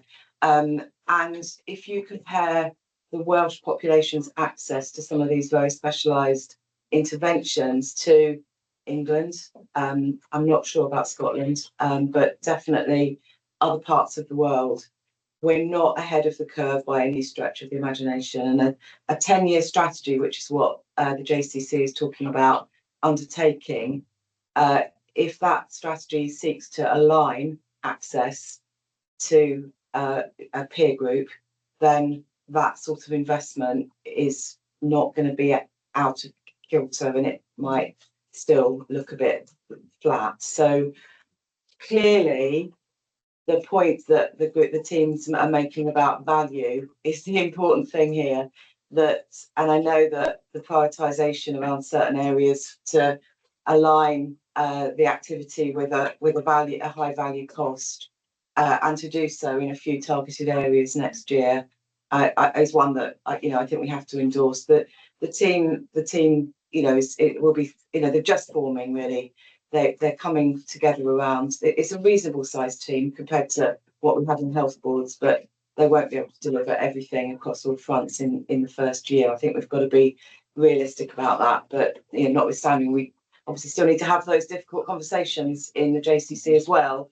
But I just felt that it might help our conversation just to set a little bit of a broader context. I don't know, Ian or Stacey or George, were there any reflections on those points? Stacey? Yeah, thanks, Linda. I mean, Linda summarised it really well. The GCC are having some of those really difficult conversations. What is really important, I think, this year is that so the 4% uplift even for us would be lower than what it has been in historical years. So normally that percentage has been north of 4%. And also, we did have a proportion of our financial position this year that has been funded by Welsh Government, given some of the trajectories and the recovery times across the border over in England. And that unfortunately is not in place for us for next year. And so again, that is a sort of impact on our financial position going into next year that'll need to be considered as part of the IMTP. But I think Linda's right, this 10-year strategy is really important, particularly in terms of the whole value agenda. And I appreciate the policy direction is more in prevention, is more in preventative care. And I think us as a JCC need to really consider and reflect on next year. What is our role in some of that pathway thinking, and thinking about where we are getting the most value out of our money for the patients of Wales and the needs and the requirements of our populations, if you like. Perhaps just Chair, just to add very, very briefly, and again, this is coming from a lay chair's perspective, and as part of those conversations, particularly around driving productivity and value for money, particularly not only in Wales but also across the border into England, is how we showing the best outcomes for our population, but also that may also require us to take some difficult decisions about what we don't do. And I think and when you're thinking about highly specialist services, that's something that is going to require all of us collectively across the the health economy in Wales to start to think about together. And I think the JCC provides that forum because it is the only place, I think, where all of the health boards are coming together to take decisions collectively on behalf of the population of Wales. But it's not going to be easy, and some of those conversations are going to be challenging, but I think we need to be prepared to have those conversations. And also, I think in terms of that I know that Stacey and her colleagues are having conversations with our colleagues in WAST as well about how we're driving greater productivity through the ambulance service as well as a commissioner. And I think that that's already beginning to see some early benefits about not only in terms of service improvements, but also demonstrating greater value for money. Thanks, Ian. Paul. Yeah, I mean, just to say, first of all, I think, this time last year, we were just about to start the JCC off as a new organisation. And I think, it's a testament to the colleagues in JCC for how well that transition's managed and being handled. And it's great to see now, a year in, the organisation really starting to take shape and get it formed. And I think just to say, I think we've talked about this a lot, but it feels a very different place in terms of the conversations and the relationships and the partnership there is now between the health boards and the JCC. It feels much more of a joint effort, which is, I think, really, really positive. I mean, I absolutely agree what Linda said and what Ian and Stacey have said. We have to have a clarity about the strategy about where we're going with specialist services in Wales, because one of the challenges I think the colleagues in JCC are wrestling with is a lot of historic things that have been put in place over the years for all sorts of different reasons, many of which maybe are right, but some of which may be needing a bit of a review, and there may be differences. And we as a country have to make a decision about what is the right level of service provision to be delivering in Wales, recognising that to do those specialist services really well is very, very expensive. And you need the right clinical staff, you need the right facilities, you need the right equipment, much of which is very, very expensive. And there has to be a question for a population of 3 million people, what we do in Wales and what we have to accept and commission from elsewhere. And I don't think we've really had that framework against which we judge initiatives. And to be fair to Suzanne and others in the specialist sort of end of the spectrum, Suzanne's very open and honest about that, as well as a provider of specialist services, and says, in Cardiff, we've probably been guilty in the past of just taking things on without really understanding the cost that it's going to incur. So it is a really difficult one, and it's a very emotive area, as we all know. These are the cases that land in the media, that land upon the news because somebody's really unhappy that their loved one isn't going to get that very specialist treatment. But for every one of those treatments, we've got to make a judgment about what would we rather fund 100 people getting something else. So it is a really difficult environment to work in, but I think the strategy will give us that framework against which we can then start to make some informed decisions about these and what we do in the future moving forward. Thanks, Paul. Patsy. Yeah, it was really informative. Thanks for the presentation. Just a quick question on money, as I'm down to ask, aren't I? The 4% uplift, which Linda's compared to the uplift within our own IMTP, is that, or what percentage of that is going on direct delivery of patient care, and what percentage of it is going on paying for additional staffing, given the OCP they're just entering it through and implementing on the 1st of April. Thanks, Patsy. On that, Stacey, do you want to come back on that question? Yeah, I noticed Ian took his mic off as well, so he may want to come in behind me, but none of it is on staffing, Patsy. So the OCP was all delivered within the resources that were approved historically for the JCC to operate in. So there has been no additional increase in staffing costs. And in fact, in order for us to deliver our savings target, we're going to have to look at our running costs to make efficiencies in order for us to deliver our savings target. So there is no additionality for staff, and it's all going on frontline. Proportionately, it does go more into specialised services than it does into mental health and ambulance services. And in fact, we are asking ambulance services and mental health services to think about using productivity as a way to create additionality rather than having an increase as any cost sort of uplift, if you like. So yeah, simple answer from me. But Ian, I didn't know if you wanted to come in on the back of that. You've answered it very well, Stacey. Thanks. Thanks. I don't know if the board has any other questions, but just one. Oh, I'm sorry, Simon. You did indicate. I'll come to Simon, and then I've got one final point from me before we finish. Thank you, Chair. Simon Blackburn, I'm the Director of Communications for the Health Board. I just wonder what role you think JCC could or should play in coordinating or managing public engagement or consultation in relation to those services which are being reshaped, or potentially reshaped on a regional or national basis, things like stroke. Obviously, that's kind of, it was in one of your slides there as well. At the moment, the way those things are managed tends to kind of fall to a health board on behalf of other boards as well. But I wonder if that's part of your thinking about it, a shift in terms of how you make work alongside health boards. Shall I go, and then if anybody else wants to? So I mean, obviously we've got the legal and statutory requirements of health boards in terms of some of those bigger service changes that we can't change the law clearly. So some of the responsibilities will sit with health boards as per their standard orders and so on and so forth. But there is something for me about how we operate collaboratively in that space.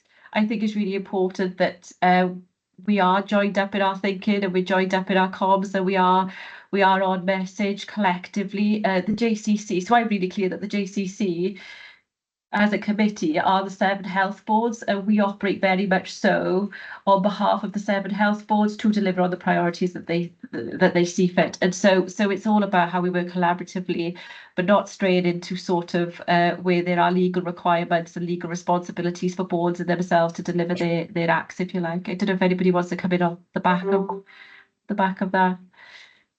No, but I think just to add in terms of how as the JCC we can support and work collaboratively with health boards around the whole broader public engagement and communications piece is really, really important, and we're very keen to make sure that we do that. As you know, we've had a significant issue in terms of around judicial review with the EMERTS service. It has been very clear then that actually the responsibility for that public engagement and consultation has to rest with the health boards, but we need to facilitate and enable that as the JCC when it's areas that we are responsible for commissioning on your behalf.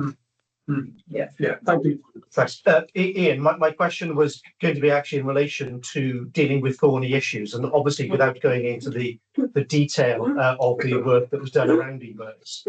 I suppose this arrangement has worked relatively well in bringing people together to the point of consensus around the sorts of decisions that have been required, particularly in the previous setup when we had the 3 separate organisations. But I suppose something to think about, and I'm sure we can pick this up separately, is looking into the future. If there was another sort of set of situations where decisions were potentially difficult or controversial, it's how those decisions are taken, where a health board may take a very different view on something to another health board. And I suppose it's what happens then in terms of the process of handling that situation, if ever that were to arise again. And I think that's something that's worth looking at. And I suppose that, again, it's that learning piece, isn't it? Knowing what we saw through the process for dealing with EMERTS, it's what that tells us about how that decision-making process may need to be modified potentially in the future to take into account the fact that, as you said, you're a committee of the 7, which then inherently has particular risks attached to it. Yes, I think that's a really important aspect, Chair. And I think from my perspective, obviously, the first full business committee meeting of the JCC was we had to take the decision on EMERTS because that wasn't able to be done by the predecessor organisation. And I think that it was important that we reinforced that this is a decision we're taking collectively on behalf of the population of Wales overall, acknowledging that there may be different perspectives and different issues pertaining to different health boards. And I think we try to work really hard, and we're continuing to do that, around obtaining consensus. But we do have a mechanism in place if we don't reach consensus. But if we get to the position where there is a lack of consensus, my starting point is we need to work harder to get consensus.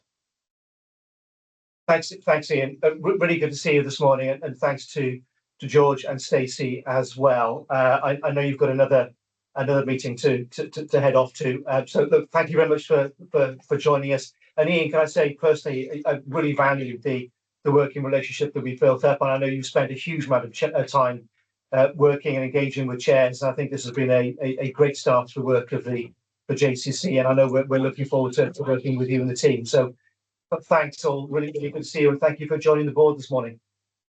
Pleasure. Thank you so much, all. Thanks. Thank you. Thanks all.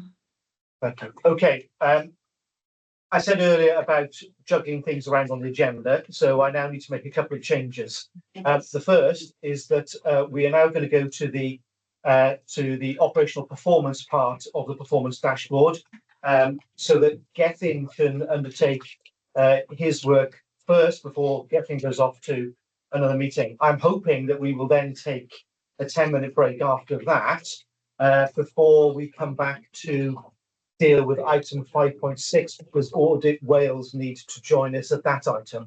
After that, it is then my intention to revert back to item 4, where you'll find the chair's report and the chief exec's report. So, as I said in a previous board meeting where we needed to do this, for anybody viewing this online after the event, please do not use the published agenda as an obvious aid memoir to today's proceedings, because this has been, we do need to move things around. So we're going to go to the performance dashboard, and I'm going to go to Gethin first, and then when we return back to the performance dashboard later in the meeting, I will then revert back to Linda and the clinical team. However, for the operational bit, Gethin, thank you very much. Thank you, Chair, and I will endeavour to be brief. So in terms of the performance report, I'm just going to draw out a couple of key escalations really to board members.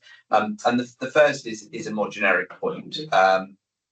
We've spoken a lot about performance in the context of our targeted intervention status with Welsh Government, and board members will be aware that we are now we've now come out of all form of escalation for our CAMS, so our children and adolescent mental health services, and we have also seen our planned care and cancer services de-escalated from targeted intervention to enhanced monitoring. We remain in targeted intervention for our urgent care performance, but I think just in terms of that context, really a huge that's the result of some immense effort from all of our clinical teams, our managerial teams in addressing that and to improve access for many of our patients. So just in that context, I wasn't going to draw anything out around CAMS or our mental health services. They remain to be performing well, and continue to do so. In unscheduled care, we're coming to the end of the real winter pressure, and winter fared better this year than it had, and again, we need to recognise that in the context of the complexity of how we're running services in light of the changes to Princess of Wales, and running a health board with around 70 beds fewer than we were last winter. And in terms of, if you compare February 25 with February 24, our 4-hour performance is 4.5% better. So we've seen significantly more patients and seen and treated and discharged those within 4 hours. But also, if you look at the number of patients that have waited over 12 hours for admission, there's been 400 fewer patients experiencing that extended length. Now, there's still far too many patients waiting too long in our emergency departments, but all of those improvements in that context, I think, demonstrate the efforts of the whole team there. And in terms of ambulance handovers, we had in February 1,927 handovers, and 111 of those waited over 4 hours, which is our which we see as ideally our red line, and actually within the hour, which is where we really need to be ensuring all our crews are handed over in that time, we hit 64% within that time. So we are consistently, in terms of that 1 hour handover, performing well, and predominantly second only to Cardiff. So you know, whilst we still have some real challenges and there's more we need to do, there is an increased level of consistency in that delivery. I was just going to draw out then in terms of our sort of planned care areas as we head to the end of the year. Our therapy performance remains really positive on our access times there. Our diagnostic access times continue to reduce. You know, we've seen we have seen that steady decline. You know, areas where we have now got no patients. So in terms of CT, there are no patients waiting over 8 weeks for a CT scan. You know, that's a big achievement. We were aiming, as you will know, for this year to have 0 patients waiting over 8 weeks for an endoscopy. That plan sadly got derailed with Princess of Wales, but we are aiming to reach compliance by June now that we have the Vanguard temporary facility operational. But we are aiming to get to around 94% compliance with the 8-week standard across our diagnostic waiting list. So you know, a significant improvement when you think of the volume of waiters we had this time last year. And in terms then of our 104 weeks, we are aiming to land our year-end position as close to our 750 patient target as we can. There's an awful lot of work continuing to go on to make sure our waiting list is as clean as it needs to be. We're running extra lists here, there, and everywhere through the capacity that we have got available. So again, that's a real challenge in the context that we lost 10 operating theatres. And again, you know, there's some really focused effort there. And the final thing just to flag is the cancer performance. That did drop back slightly from the previous month's high, just missing out on 62% there. And the main impact there is resultant to our GI waiting times, which is all linked back to the reduction in capacity in endoscopy. So that will now address itself as we go forward. So I won't. I'm happy to pick up any questions. Thanks, Gethin. Much appreciated. Questions to Gethin? Just very quickly on the performance improvement. And I know there is a huge political imperative on treating those people who've been waiting the longest, particularly the 104 weeks. And that is something, of course, that we know the media focus very heavily on. But what is very, very clear when we look at the last few months, probably longer than the last few months, but just looking back at the last few months, the significant performance improvement we are seeing across a whole range of services, that if you were looking at this in balance, which is not something that ITV or sometimes the BBC tend to do, you would say that there are clear signs of improvement in a whole range of services, not just in CTM, but I suspect elsewhere as well. And you know, to have that public recognition by the government, particularly around our children and adolescent mental health services, you know, the best position the health board can be in, and the only health board in Wales that is at that position. But knowing that we have been de-escalated in terms of our work around performance strategy and planning, to you know, in the way that Gethin described, phenomenal improvements that we are seeing in the way in which our organisation is behaving and responding to the challenges, and that puts us, and importantly our patients and staff, in a really good place when we go into the next year, and Gethin and really appreciate the enormity of the effort, not just by you. I mean, I think we could do it with multiplying Gethin by a factor of 10 or 20. I'm not sure. Just the one, please. Having said that, I was wondering who was going to be the first to that point. But yeah, the enormity of the work done by your team and our care groups and others in just delivering, you know, continuous month by month improvement. And you know, if we just take the improvement that we saw in our breast cancer services, and that this was, you know, such a huge shift when we took the decision to bring those services together at the Snowdrop Centre, seeing the improvement in the numbers of women who were going into, you know, their treatment pathway on the single cancer pathway, well within, you know, the government's target time, and the enormous shift in delivering that. It does show you, again, going back to what I said earlier, the transformation happens in a number of different ways. It isn't always the large capital projects. It's the way in which services can be modified, transformed locally and relatively quickly, not always with huge amounts of resources allocated to doing it, because we're not always that flush with the resources available. But it does show you what can be done with that sort of creative thinking. So I think that it's really good to see the improvement. We have a target of 70%, don't we, on the single cancer pathway for the end of March. And I know that's probably that's become a bit more challenged with the recent, but you know, this does have drops. Absolutely, and I think what is becoming significantly clear around the cancer pathway now is our performance on what we call the 28-day faster diagnostic target. So that is to try and make a decision: does the patient have cancer or not within 28 days? Our performance now is running really high on that metric. What we are now seeing is the real impact of tertiary pathways, be that waiting times for neoadjuvant chemotherapy, specialist surgery, so prostate. The prostate pathway is a very complex pathway, but there are long waiting times now for robotic surgery, and also other specialist diagnostics. So a lot of cancer patients will have something called a PET CT. The waiting time for a PET CT is 7 weeks. And a large proportion of our patients on pathways will require that as part of their diagnostic. So there are, and that's a regional provided service. So I think, what we know now is that we've driven out a huge amount of efficiency through our internal pathways, and we're getting patients seen really quickly, we're getting them diagnosed really quickly. The challenge is if they're reliant on treatment out with the health board, that is now becoming a real challenge. Paul. I mean, just to say again, I think, it's really, really encouraging to see the improvement that's been made across multiple areas of performance in the organisation.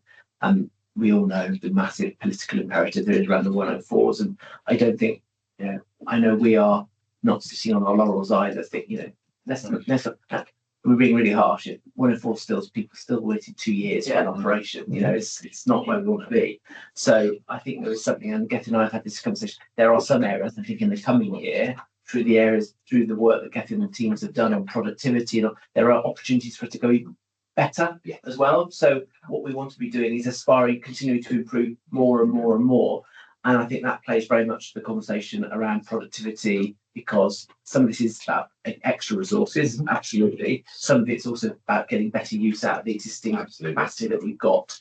And, the example we heard earlier on about the pathway redesign in emergency surgical pathways are a good example of things that we can do to make a big difference to people that actually don't cost any money. They're just about better using the resources we've got and redesigning the ways of working. So I think as we move into next year, whilst we'll still be chasing the ambitions set nationally, I think there's something about how do we collectively have our own internal ambitions of how do we push the areas where we think we can go further, faster, because I think we've still got a lot of opportunity through the redesign of things. And also, let's not forget, this is all a precursor to the opportunities that LHP as the new facility bring us to really motor on things like high throughput day surgery.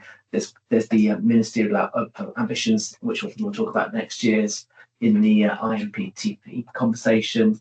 But I'd also just highlight the impact that the regional work has had in cataracts. We have delivered eventually a really positive outcome for people with cataracts. I think cataracts have come right down, haven't they? Yeah. Our cataract numbers are. We will have no ophthalmology patients waiting over 2 years. In fact, our longest waiting ophthalmology will probably be beginning with a 9. So when you think of where we were with ophthalmology and the concerns, and that's for cataract surgery, which is reversible sight loss. For those conditions where it's irreversible sight loss, such as glaucoma and other areas, our waiting times are much lower than that. So I think we've been really clear about wanting to make sure our first target has been those patients where there is the highest risk of harm, and addressing those and bringing down then those routine longest waits. If you look at some of our neighbouring health boards, they have a large proportion of patients on glaucoma pathways who are waiting still over 3 years. So it is,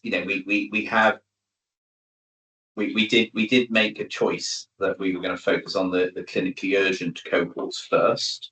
and then address the routine activity. But bringing those together has now got us into this better. And my final point was really to say all of these things, and you alluded to it earlier, is this is also about giving confidence to external organisations about what we deliver. We will deliver what we say we will deliver, and I think that's you can't underestimate the sort of the softer sort of confidence that brings. Even it might not be written in letters or ratings or whatever, but there is something about, you know, we, I think, now are seen as an organisation when it says it will try and get to a particular performance type number, does everything it can do, and by and large gets there. So there is something about that. That's a really important part of how we build external confidence in the organisation as well, moving forward, and also for our internal clinical teams, showing them that we are committed to improving and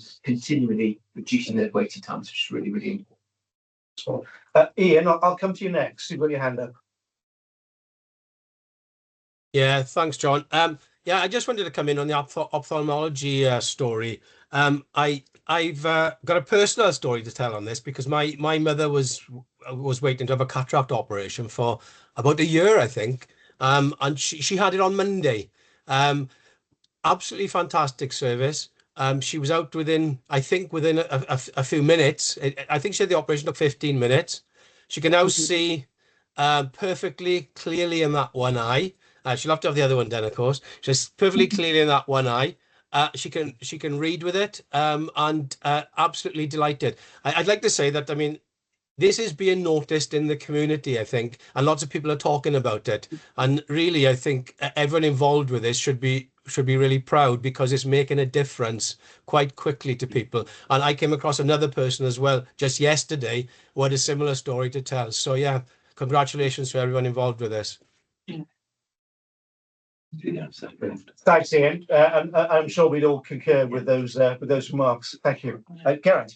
Yeah, mine is directly related to that. I also have anecdotes, stories of people in the community who are very pleased. I just wanted to ask, and this is very much, consider me dull here, but why, given that it's a 15-minute procedure and it brings so much benefit, why do people have, why does it take 2 years to be seen? Why, honestly, why does it take 2 years? Well, to have a 15-minute procedure. Yeah, you're absolutely right. So one of the things that we are working on with our ophthalmic teams is the principle of a high volume, low complexity list. And if you look at some areas in other health areas outside of Wales, you will probably most cataract operating lists will have a minimum of 10 cases on an operating. We are not routinely hitting that level at the moment. We are running with that level on some lists with some of our surgeons. So we have started to do that. There is some complexity beyond that. So whilst the operating whilst the actual operation only takes a very short period of time, many of our patients are quite are older patients and are not easily manipulated. This operation is done under local anaesthetic in a chair.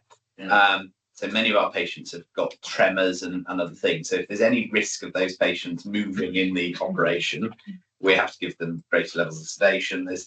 So there is complexity. Your challenge is absolutely right, which is all of our cataract operating lists should be working with a minimum of 10 cases on the list. Yes. We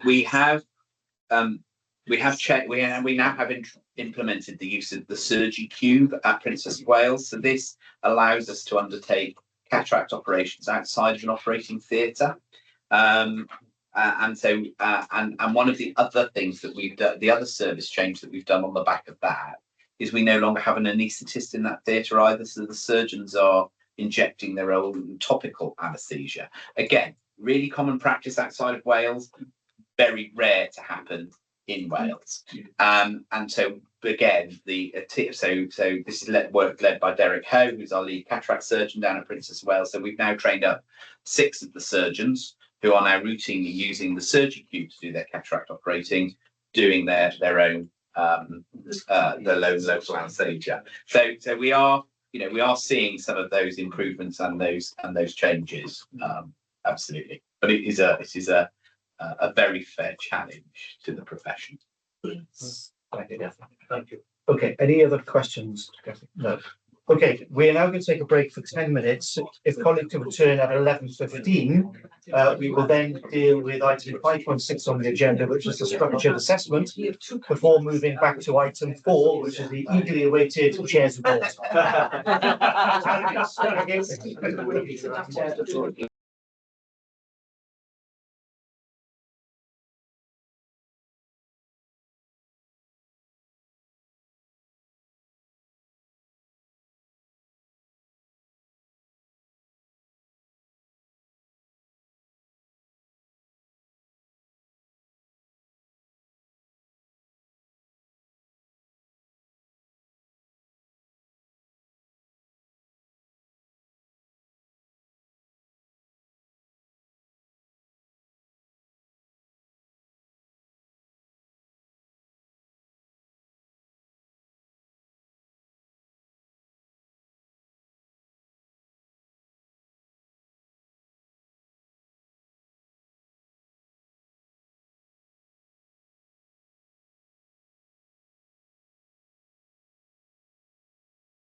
Welcome back. Thank you all very much. We're going to turn to item 5.6 on the agenda, which is the Audit Wales structured assessment and the audit letter. It's part of the process that we go through. The report's been shared with our executive directors, independent members, and the Audit Risk Assurance Committee as part of the clearance process. Can I welcome both Darren Griffiths and Nathan Couch to the board meeting this morning. Good to see you both. Apologies for keeping you waiting. I'm going to ask them both to present the report this morning, and then I'll ask board members if they have any questions or points they want to raise. But thanks for all the work that you guys have done in producing a structured assessment and the process we've gone through. Been very grateful with that. And I'll hand over to Nathan. Am I coming to you first, or to Darren? Yeah, I'll cover it off. Thanks, Chair. And I'll hand over to Darren at the end. Okay, thanks very much. Good morning, everyone. So our annual structured assessment work examines the Health Board's corporate arrangements relating to board transparency, cohesion and effectiveness, systems of assurance, planning and financial management. I'll quickly take you through the key conclusions for each of the areas we've reviewed. So overall, we found that the Health Board's governance arrangements are operating generally effectively, but opportunities remain to strengthen them further. The Health Board achieved a financial break-even position in 23-24. However, its focus on achieving this position in 24-25 poses some potential risks to the delivery of strategic objectives and solutions designed to achieve longer-term financial sustainability. Underpinning that conclusion, then, we found that the Health Board has a stable and a cohesive board, which generally conducts its business appropriately, effectively and transparently. The introduction of a new committee structure in early 2025 will provide an opportunity to strengthen these arrangements further. The Health Board systems of assurance are operating generally effectively, but opportunities remain to strengthen arrangements further and to take urgent action to address overdue recommendations and improvement actions. While the Health Board has an effective approach to developing corporate strategies and plans, it is experiencing challenges in progressing key elements of its long-term strategy. It also needs to strengthen its approach to monitoring, reporting, delivery and impact. And finally then, financial planning, management, monitoring, reporting arrangements are generally effective, but the organisation's focus on addressing its immediate financial challenges is presenting risks to the delivery of longer-term solutions to achieve financial sustainability. Overall, I think the findings demonstrate that the Health Board continues to move in the right direction with evolving corporate arrangements, providing the platform for progressing key work streams and tackling challenges over the next year. That said, we have made some recommendations for improvement which seek to enhance the arrangements further, all of which were agreed by management with appropriate actions and implementation dates. I'll just pass over to Darren then to wrap the item up. Thanks, Nathan. So I just wanted to conclude by thanking you all for your cooperation throughout the delivery of our structured assessment work, and I wanted to thank Gareth and Callie in particular for their support and input. We have a very effective working relationship with both of them, and we truly value and appreciate the effort they put into supporting our work. So I just wanted to say thank you, diolch yn fawr iawn, to you all for your cooperation whilst we undertook our structured assessment work. I'm happy to take any questions, Chair. Diolch. Thank you, Darren, much appreciated. And again, thanks to you two and the team for the way in which you've worked very collaboratively with us in delivering this. So, any questions or comments from board members? I know with assessments we've got a thorough process with the exec team and the internal sign-off, including obviously colleagues on the Audit and Risk Committee. No. Okay. Well, no comments or questions. So the board will note the report as the report has gone through the approval process. And thanks to Darren and Nathan for joining us this morning. Thank you for summarising the output of the report. I'm sure we look forward to the next structured assessment and demonstrating further improvement. Thank you very much. Thanks very much. Thank you very much. Okay, we're going to return to item 4.1, which is the my report as chair. just a couple of things to just to draw out. I touched on the progress that we've seen as published by Welsh Government in respect of those areas of service delivery where we've now been de-escalated, so demonstrating further improvements in performance, particularly in our CAM services and particularly in how we are developing our planned care and cancer services. So very, very pleased to see those improvements.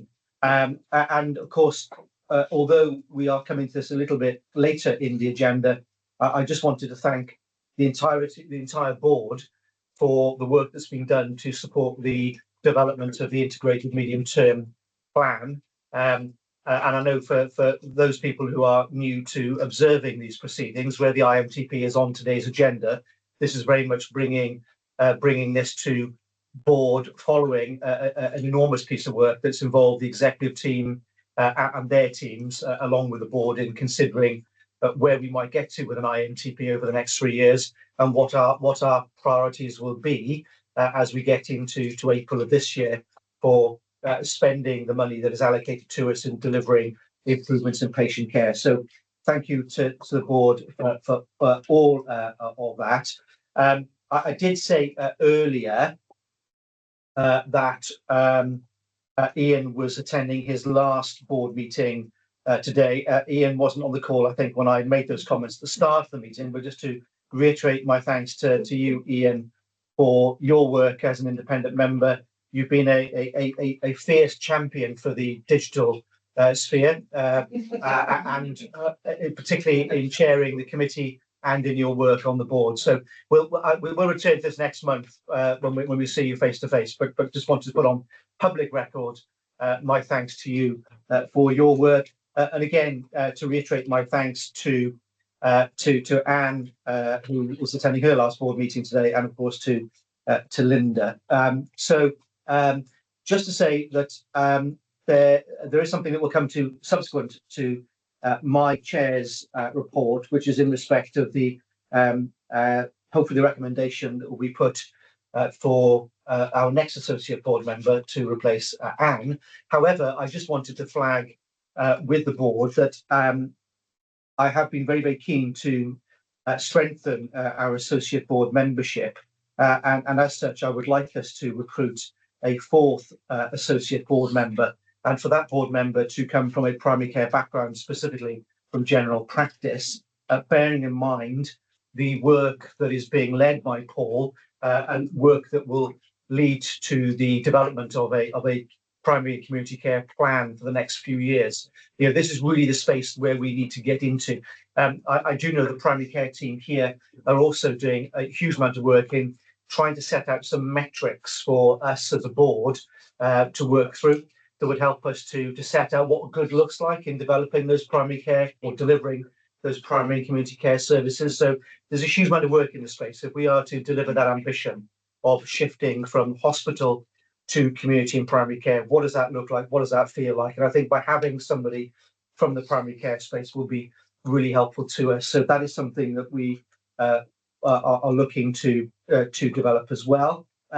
Just to say, there are a couple of items on the chair's urgent action for approval, particularly in respect of the Charter for Families Bereaved by Public Tragedy, and there are those items as well where the Common Seal was approved. So any questions on the chair's report?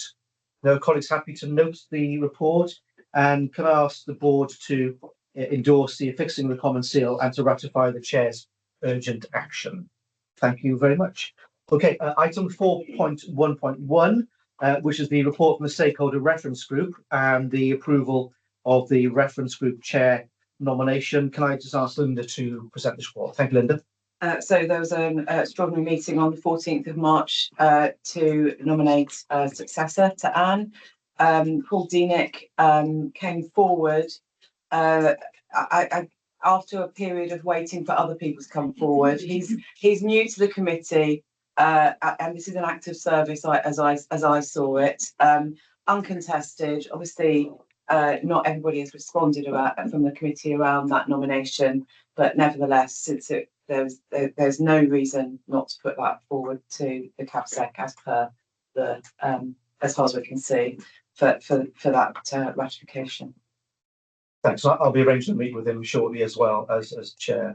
Okay, unless there are any questions, can I ask the board to approve the SRG chair nomination? Thank you very much. Okay, item 4.2, Chief Executive Report. Thank you, Paul. Thanks, Chair. Just a couple of things to draw out from my report. I thought it was really important just to recognise the two clinicians from our organisation who had a National Clinical Impact Award.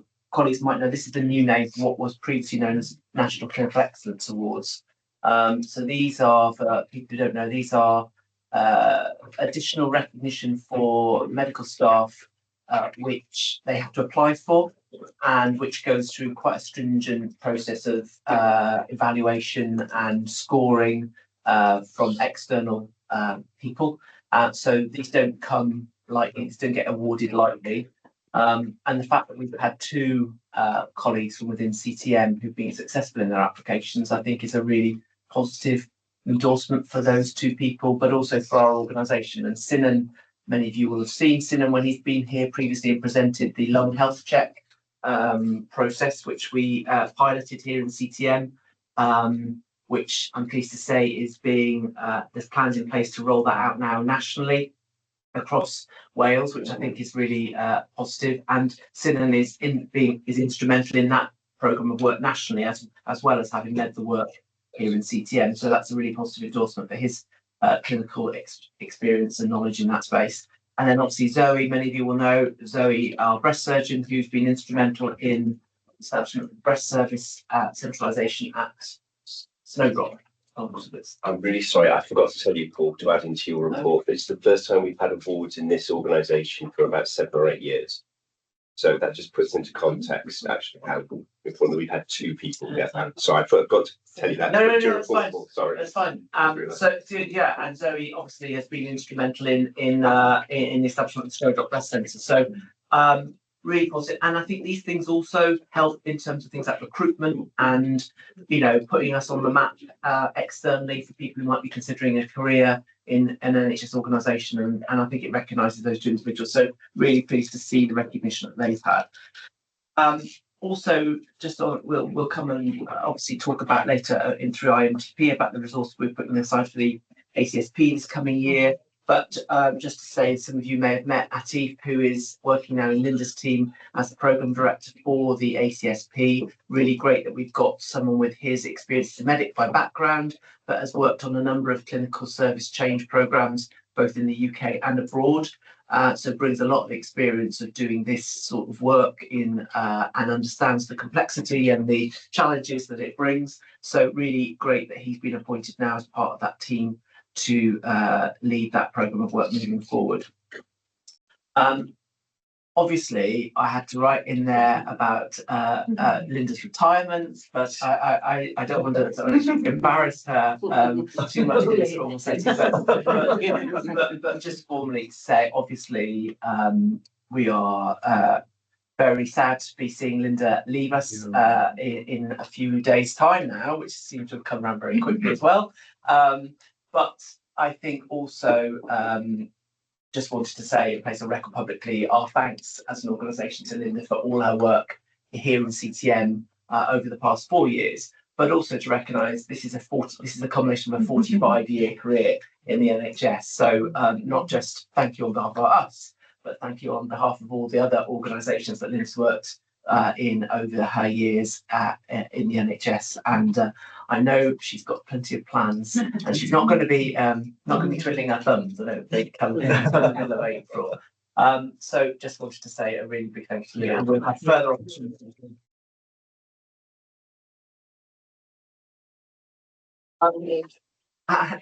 And you out with the old and in with the new.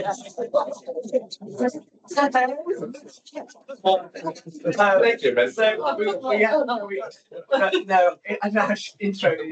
So you obviously have to replace them, which is a really difficult task, but we have actually been able to find somebody to take her place and fill those really, really big shoes. And I'm really pleased to say Claire Thompson has been appointed as our new Director of Strategy and Transformation. And I think what's great is that Linda actually knows Claire and has also been doing quite a bit of handover with Claire. So even though Claire won't be joining us for a few months yet because of her notice period, we've got the opportunity to sort of hand over, and she's already starting to have some conversations with people internally in the organisation, getting underneath what's going on and the things that are facing us as challenges and the opportunities that she has. And I think what was really great was what she told me was what really sold it to her was the team of people she met as part of the process in CTM, and that's what really made her want to come and work here. So I think again, that's not just an endorsement for Linda and her team, but also the ambition and the challenges and the opportunities that our strategy presents us with is clearly resonating with people and seeing the opportunity to come and lead that. So I'm really pleased that we've got someone with Claire's experience coming to join us and carry on the work that Linda's really ably led over the past 4 years. And then just finally, we put in here every month now, every report, sorry, the Seren Awards, and it's just wanted to recognise the fact that the Seren Awards are a really great part of what I do when I go out and meet the people to hand over the Seren Awards, because what's been amazing over the past 12 months or so is I think we've probably been to all sorts of different areas, and there are people, and you read the citations in there, who are just getting on and doing fantastic stuff on a daily basis. And what's really lovely is when you go and speak to them, they're really humbled that they've actually been recognised, and that one of their colleagues is taking the time to actually put in a submission to say this person's doing some really great stuff. But it's also really lovely to see just how appreciative they are of being recognised. And I think it just highlights how great it is now that we've got that recognition award monthly, but also the regular Seren Awards that anybody can put in for their colleagues. And I think really lovely to see and experience the impact that those awards are now having on individuals in our organisation. So just wanted to highlight the impact that is having on colleagues across CTM. Thank you, Paul. Are there any questions to Paul on his report? Thank you. Note the report. Thank you very much indeed. We'll move to item 4.3, which is the internal review that was conducted into the incident at the Princess of Wales Hospital roof. You will recall that in November last year at the board meeting, Paul and I made reference to an internal review being undertaken by the Director of Corporate Governance with regards to the sequencing of events and the background in relation to the critical incident at Princess of Wales Hospital. That work has now been concluded and the report has been shared with board members. I'm just going to ask Paul if there's anything that you want to highlight and draw out of that report. I know it's being shared with colleagues in Welsh Government who also were looking at the, this was very much from our perspective, a sort of lessons learned exercise for us, but for also for other organisations who, have a leading role in supporting our estates. So Paul, thank you. Yes, thank you. And first of all, thanks to Gareth, who produced this report and did a lot of legwork getting underneath the background to this incident. So this is Gareth's report, and I'm happy to speak just to a few key points. And Sally might just want to come in and update on the Welsh Government review, because as John's rightly said, there's been a critical friend review undertaken by Welsh Government as well on this topic. So I think just from me, the key things to highlight are obviously this is quite a long backstory to the POW roof issue, because obviously we only took over the Bridgend locality in 2019, and obviously the hospital had been built a long time before that. And what you'll see in the report is when the Bridgend locality came over and Princess of Wales came over to us, there were no underlying issues with the roof with regard to the roof raised as part of that process. There's, in terms of the estates and due diligence, there was nothing raised at that point of time that there were high level risks within the roof. And obviously once we took on the hospital, there were a number of other things that were very evident in that facility, whether it was fire alarm systems, electrical systems that needed urgent attention, and those were rightly prioritised because they were related to fire safety and electrical safety. The fundamental issue about the ventilation under the roof, in the roof void, and that the impact that that's caused on the battens of the roof obviously couldn't have been identified unless you'd taken the tiles off and gone in and had a look as an intrusive survey. And normally, you wouldn't be just doing that routinely just to sort of have a look, unless there was indication of failure and water ingress. So I think in terms of the sort of what could we have known about it earlier? I think, as Gareth rightly said in the report, there isn't anything that indicates that we've missed an opportunity to pick up some critical information that was handed over, because there wasn't anything particularly highlighted as part of the transition of that facility over to CTM. One of the challenges I think Gareth's faced is trying to get hold of detailed information and documents about the transition and the information. So there is a learning point in here about, you know, how do we make sure we keep documentation and store, you know, critical information about our facilities and our buildings. So there is some key information about the build of the POW site that is just nobody can lay their hands on.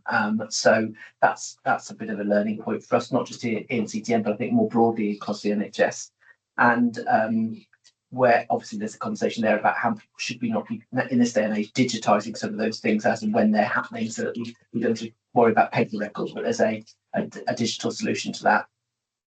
I think we have struggled in Bridgend with heads of estates roles. We've had quite a very high turnover of the sort of site-based heads of estates at that particular facility. So that clearly, in terms of corporate memory or people's understanding of the building, it is challenging. I think Tim in Sally's team has done a great job of getting himself up to speed since it came over to us, and he now knows a lot about it. But we didn't have any. We had limited amount of people who've been around for a while when it came over to CTM, who were able to sort of tell us a bit of the history about it, or knew the particular foibles or issues relating to the building.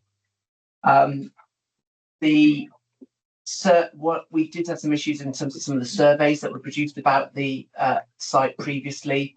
There were some inaccuracies in some of the information. So there's something about how do we make sure that we're getting quality assurance of some of those technical things, which it's quite difficult when you're a non-technical person. You put your faith in the experts to give you appropriate advice, but there's something about in some of these critical areas, do we need to be getting sort of sense checking quality assurance of some of this documentation.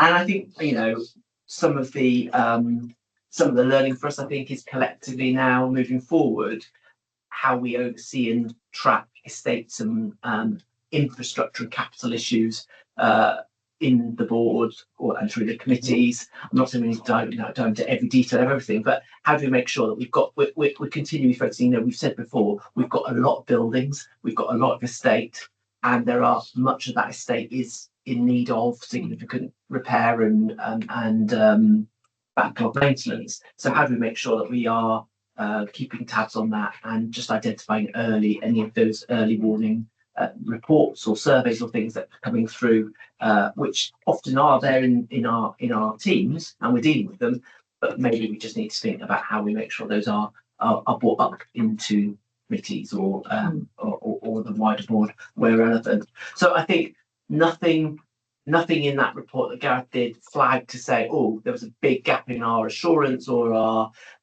processes, but there are clearly some learning points there about how we manage processes moving forward. And then Sally, did you want to just come on because the Welsh Government, I think their report is not massively dissimilar to Gareth's internal findings. So there's a critical friend review, which is actually technically jointly commissioned by ourselves and Welsh Government. Yes.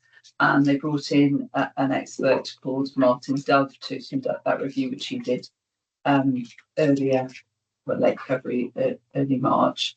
So it's in draft at the moment, and I think there are two key elements in that. The first one, and it does accord with some of very much with Gareth's findings. So it looked at the lessons learned in respect of the transfer of estate between NHS organisations. And it's clear that in this case, and for whatever reason, at the point when the transfers happened, it didn't follow what's called a state code in the detail that was provided. So things like the full estate information, land titles, architectural drawings, building information, guarantees should have been available and transferred and wasn't, and life cycle maintenance plans similarly. So the recommendations going into Welsh Government and into specialist estates, which sits within shared services, is about future planning for transfers. They don't happen very often, but when they do, that information should be available. I think there's a bit of an acknowledgement that, though, if you think about Princess of Wales, it was built in it was opened in 1985, the first phase, everything will have been paper-based. There's been organisational change.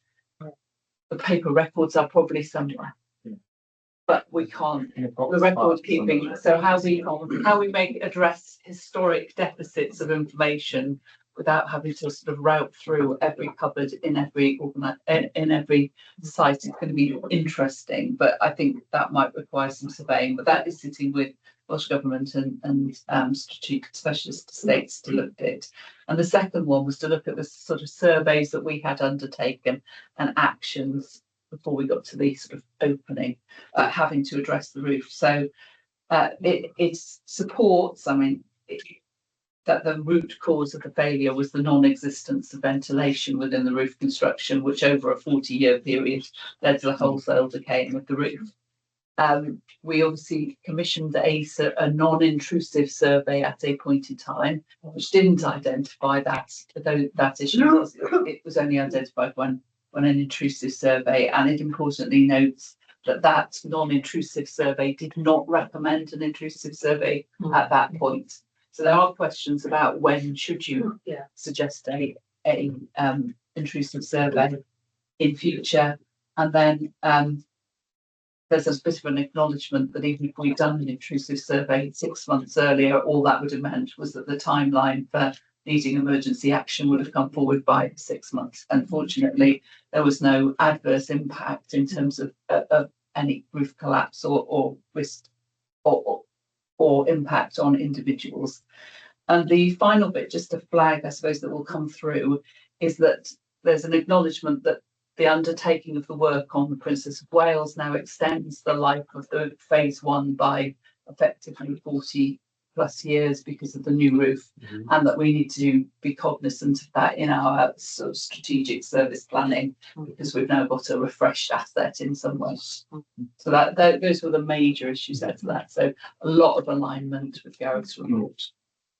Thanks, Sally. That's one. Rachel, thank you. Just a question around in the I think the original kind of risk assessment information that was sent over in the transfer. The risks to the roof, and there was no water ingress at the time, but there were things like moss growing and this was that, and it was sort of assessed as significant rather than high. And so the question that came into my mind is, at what point do we understand how close significant is to high? And then, is there a timeline and sort of like, so if something is significant, it's got to be dealt with in a period of time. If something is high, it's immediate. I just wanted to understand what the margins were around significant and high. I think we've already scheduled, haven't we, for doing sort of estates seminar. So I will ask Tim to cover off some of those things. They are always non-intrusive, those sorts of surveys. So they're always estimating things. And I think our problem is we've got a significant level of high risk backlog. Not so much, funnily enough, got transfer on the Princess of Wales side, but in the wider Bridgend estate, there was a lot of life expired high risk assets that were being addressed through things like the Sunnyside development. And we know that there are issues at, for example, my stag and my stag in particular, but some of our community assets. So I think there's a bit about, we'll run through some of that so you can see how that works. Great. I just suppose from a board point of view, that is the level we're going to be receiving information at, as opposed to lower down. And thinking about the board oversight comment, which Gareth rightly makes, I would want to know at what point do I need to say, well, how close to high is this significant? And have we got a plan to be able to deal with this? That's all. We can't do that until. I'm always trying to anticipate areas that fail. But remember, the buildings are complex as well. There's a lot of mechanical and electrical equipment that can't see, but it becomes life expired, and we need to maintain and work our way through that as well. Just from the assurance point, Sally mentioned about having something for the board and the members in particular, but just making sure that our assurance levels are where they need to be around knowledge about the estate, because health boards, ours in particular, own a lot of buildings. And of course, some buildings may well be useful in the future if we're looking at the reshaping of our services, knowing whether or not some of our existing estate is fit for purpose or could be fit for purpose for using in a different way. But also there may well be buildings, and this isn't just for us, but elsewhere in the NHS that would be right for disposal. And I think we've got to be quite open to the idea of what the shape of the estate looks like in years to come. But I think that assurance point is absolutely right. Can I just ask one more question? So when we went down to POW recently, what we and through reports to board previously, what we recognised was that there was water ingress in different parts of the hospital, and that maybe those observations weren't necessarily joined up to go, oh, actually we've got a big problem here because of X, Y, and Z. So I just wondered, and the point about the estate management of POW, but it could apply anyway. Are we confident that we've got sufficient estate management in place on site to join all those dots so that we don't end up, and particularly in RGH and other places?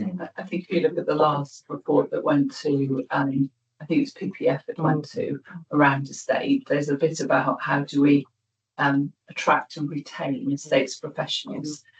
And there is a ready market out there for individuals, which means we've seen high turnover because frankly the private sector pays significantly better. So Howell and I have talked about looking at our recruitment and retention in that area, but we have seen a high turnover, and these are very specialised assets. And so it still remains a risk, doesn't it? It is a risk across I suppose the whole of our estates facility. We have to have people with expertise in our systems. Thank you. Thanks, Sally. Thanks, Rich. Patsy and then Dilys. Thank you. Yeah, and it's around that future risk that I wanted to ask a question. Given that we know some of our estates, some of that inherited from now Swansea Bay, but also some of our residual estate here in what was Cuntown. Now we have learned the importance of an intrusive survey. If something goes wrong, will we be deemed to have not learned lessons if we don't then conduct intrusive surveys on some of these buildings that we know are beyond their expected useful life? Does that make sense? Yeah, it does. So there's a lot of balancing to be done in all of these. So I think Welsh Government and specialist estates and shared services will look again at the guidance about when to undertake an intrusive survey, because the risk around intrusive surveys are you make the problem worse, because if you take the roof tiles off, you create a problem, but also in the wider estate, especially as we know that we have, for example, at PCH, got significant inherent asbestos in the site, which also means that we have to work within the control of asbestos regulations and to be very prudent in terms of what we do there. So there's a lot of things to be balanced as we look at those elements, and it's on a case by case basis as we go through. Dilys? Yeah, my question is on the lessons learned and the importance of having the plans and all those details available. Are we satisfied that we can do that for our estate at the moment, or is that another piece of work that needs to be done? So the estate that we built, so if we think about Royal Glamorgan, Tim Burns was there and involved in the building of it. So we are confident around those records. At Prince Charles, which is still the major sites, clearly that's been subject to significant surveys over in developing the full business case and the plans to ameliorate it. The issue was the transfer for Princess of Wales sites and potentially some of the other Bridgend estate. Now, the only way to address that historic, we're never going to. We might come across the as-built buildings, but we haven't been able to secure them, or we've asked Swansea Bay to check their records as well. So there may be a case for surveying, but I think we'll need to work through with colleagues in shared services to establish what needs to be done and when and how we approach it. Ian, thank you.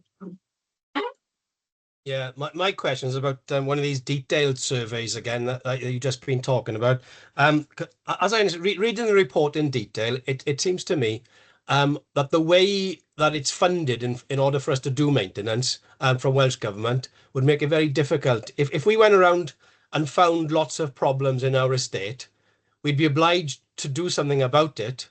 But do we have the money to rectify those issues? It's sort of a catch-22 situation. And reading between the lines, and I might be wrong on this, it seems that that might be a problem if we did find lots of issues around our estate.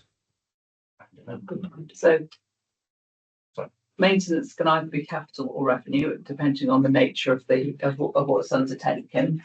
Example, we want to look at what's the cost of just cleaning gutters at Princess of Wales this year.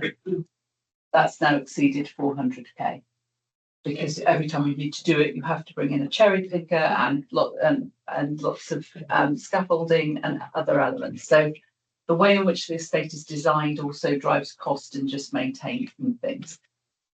In terms of the wider capital pot and the backlog maintenance elements of that, we have a very constrained discretionary capital pot. And it's now gone, it's moved from 8 million and it's going back to 12, of which about a quarter will be on statutory compliance and backlog maintenance. It also covers up digital and service change and a whole series of other things. There is also what's now called a targeted estates fund, where we bid in and we secure funds by which we provide 30% of our discretionary funding, and Welsh Government tops it up by 70%. I will bring in the next meeting a sort of detail about what we've secured from that over the next 2 years, which is somewhere in the region of 23 million.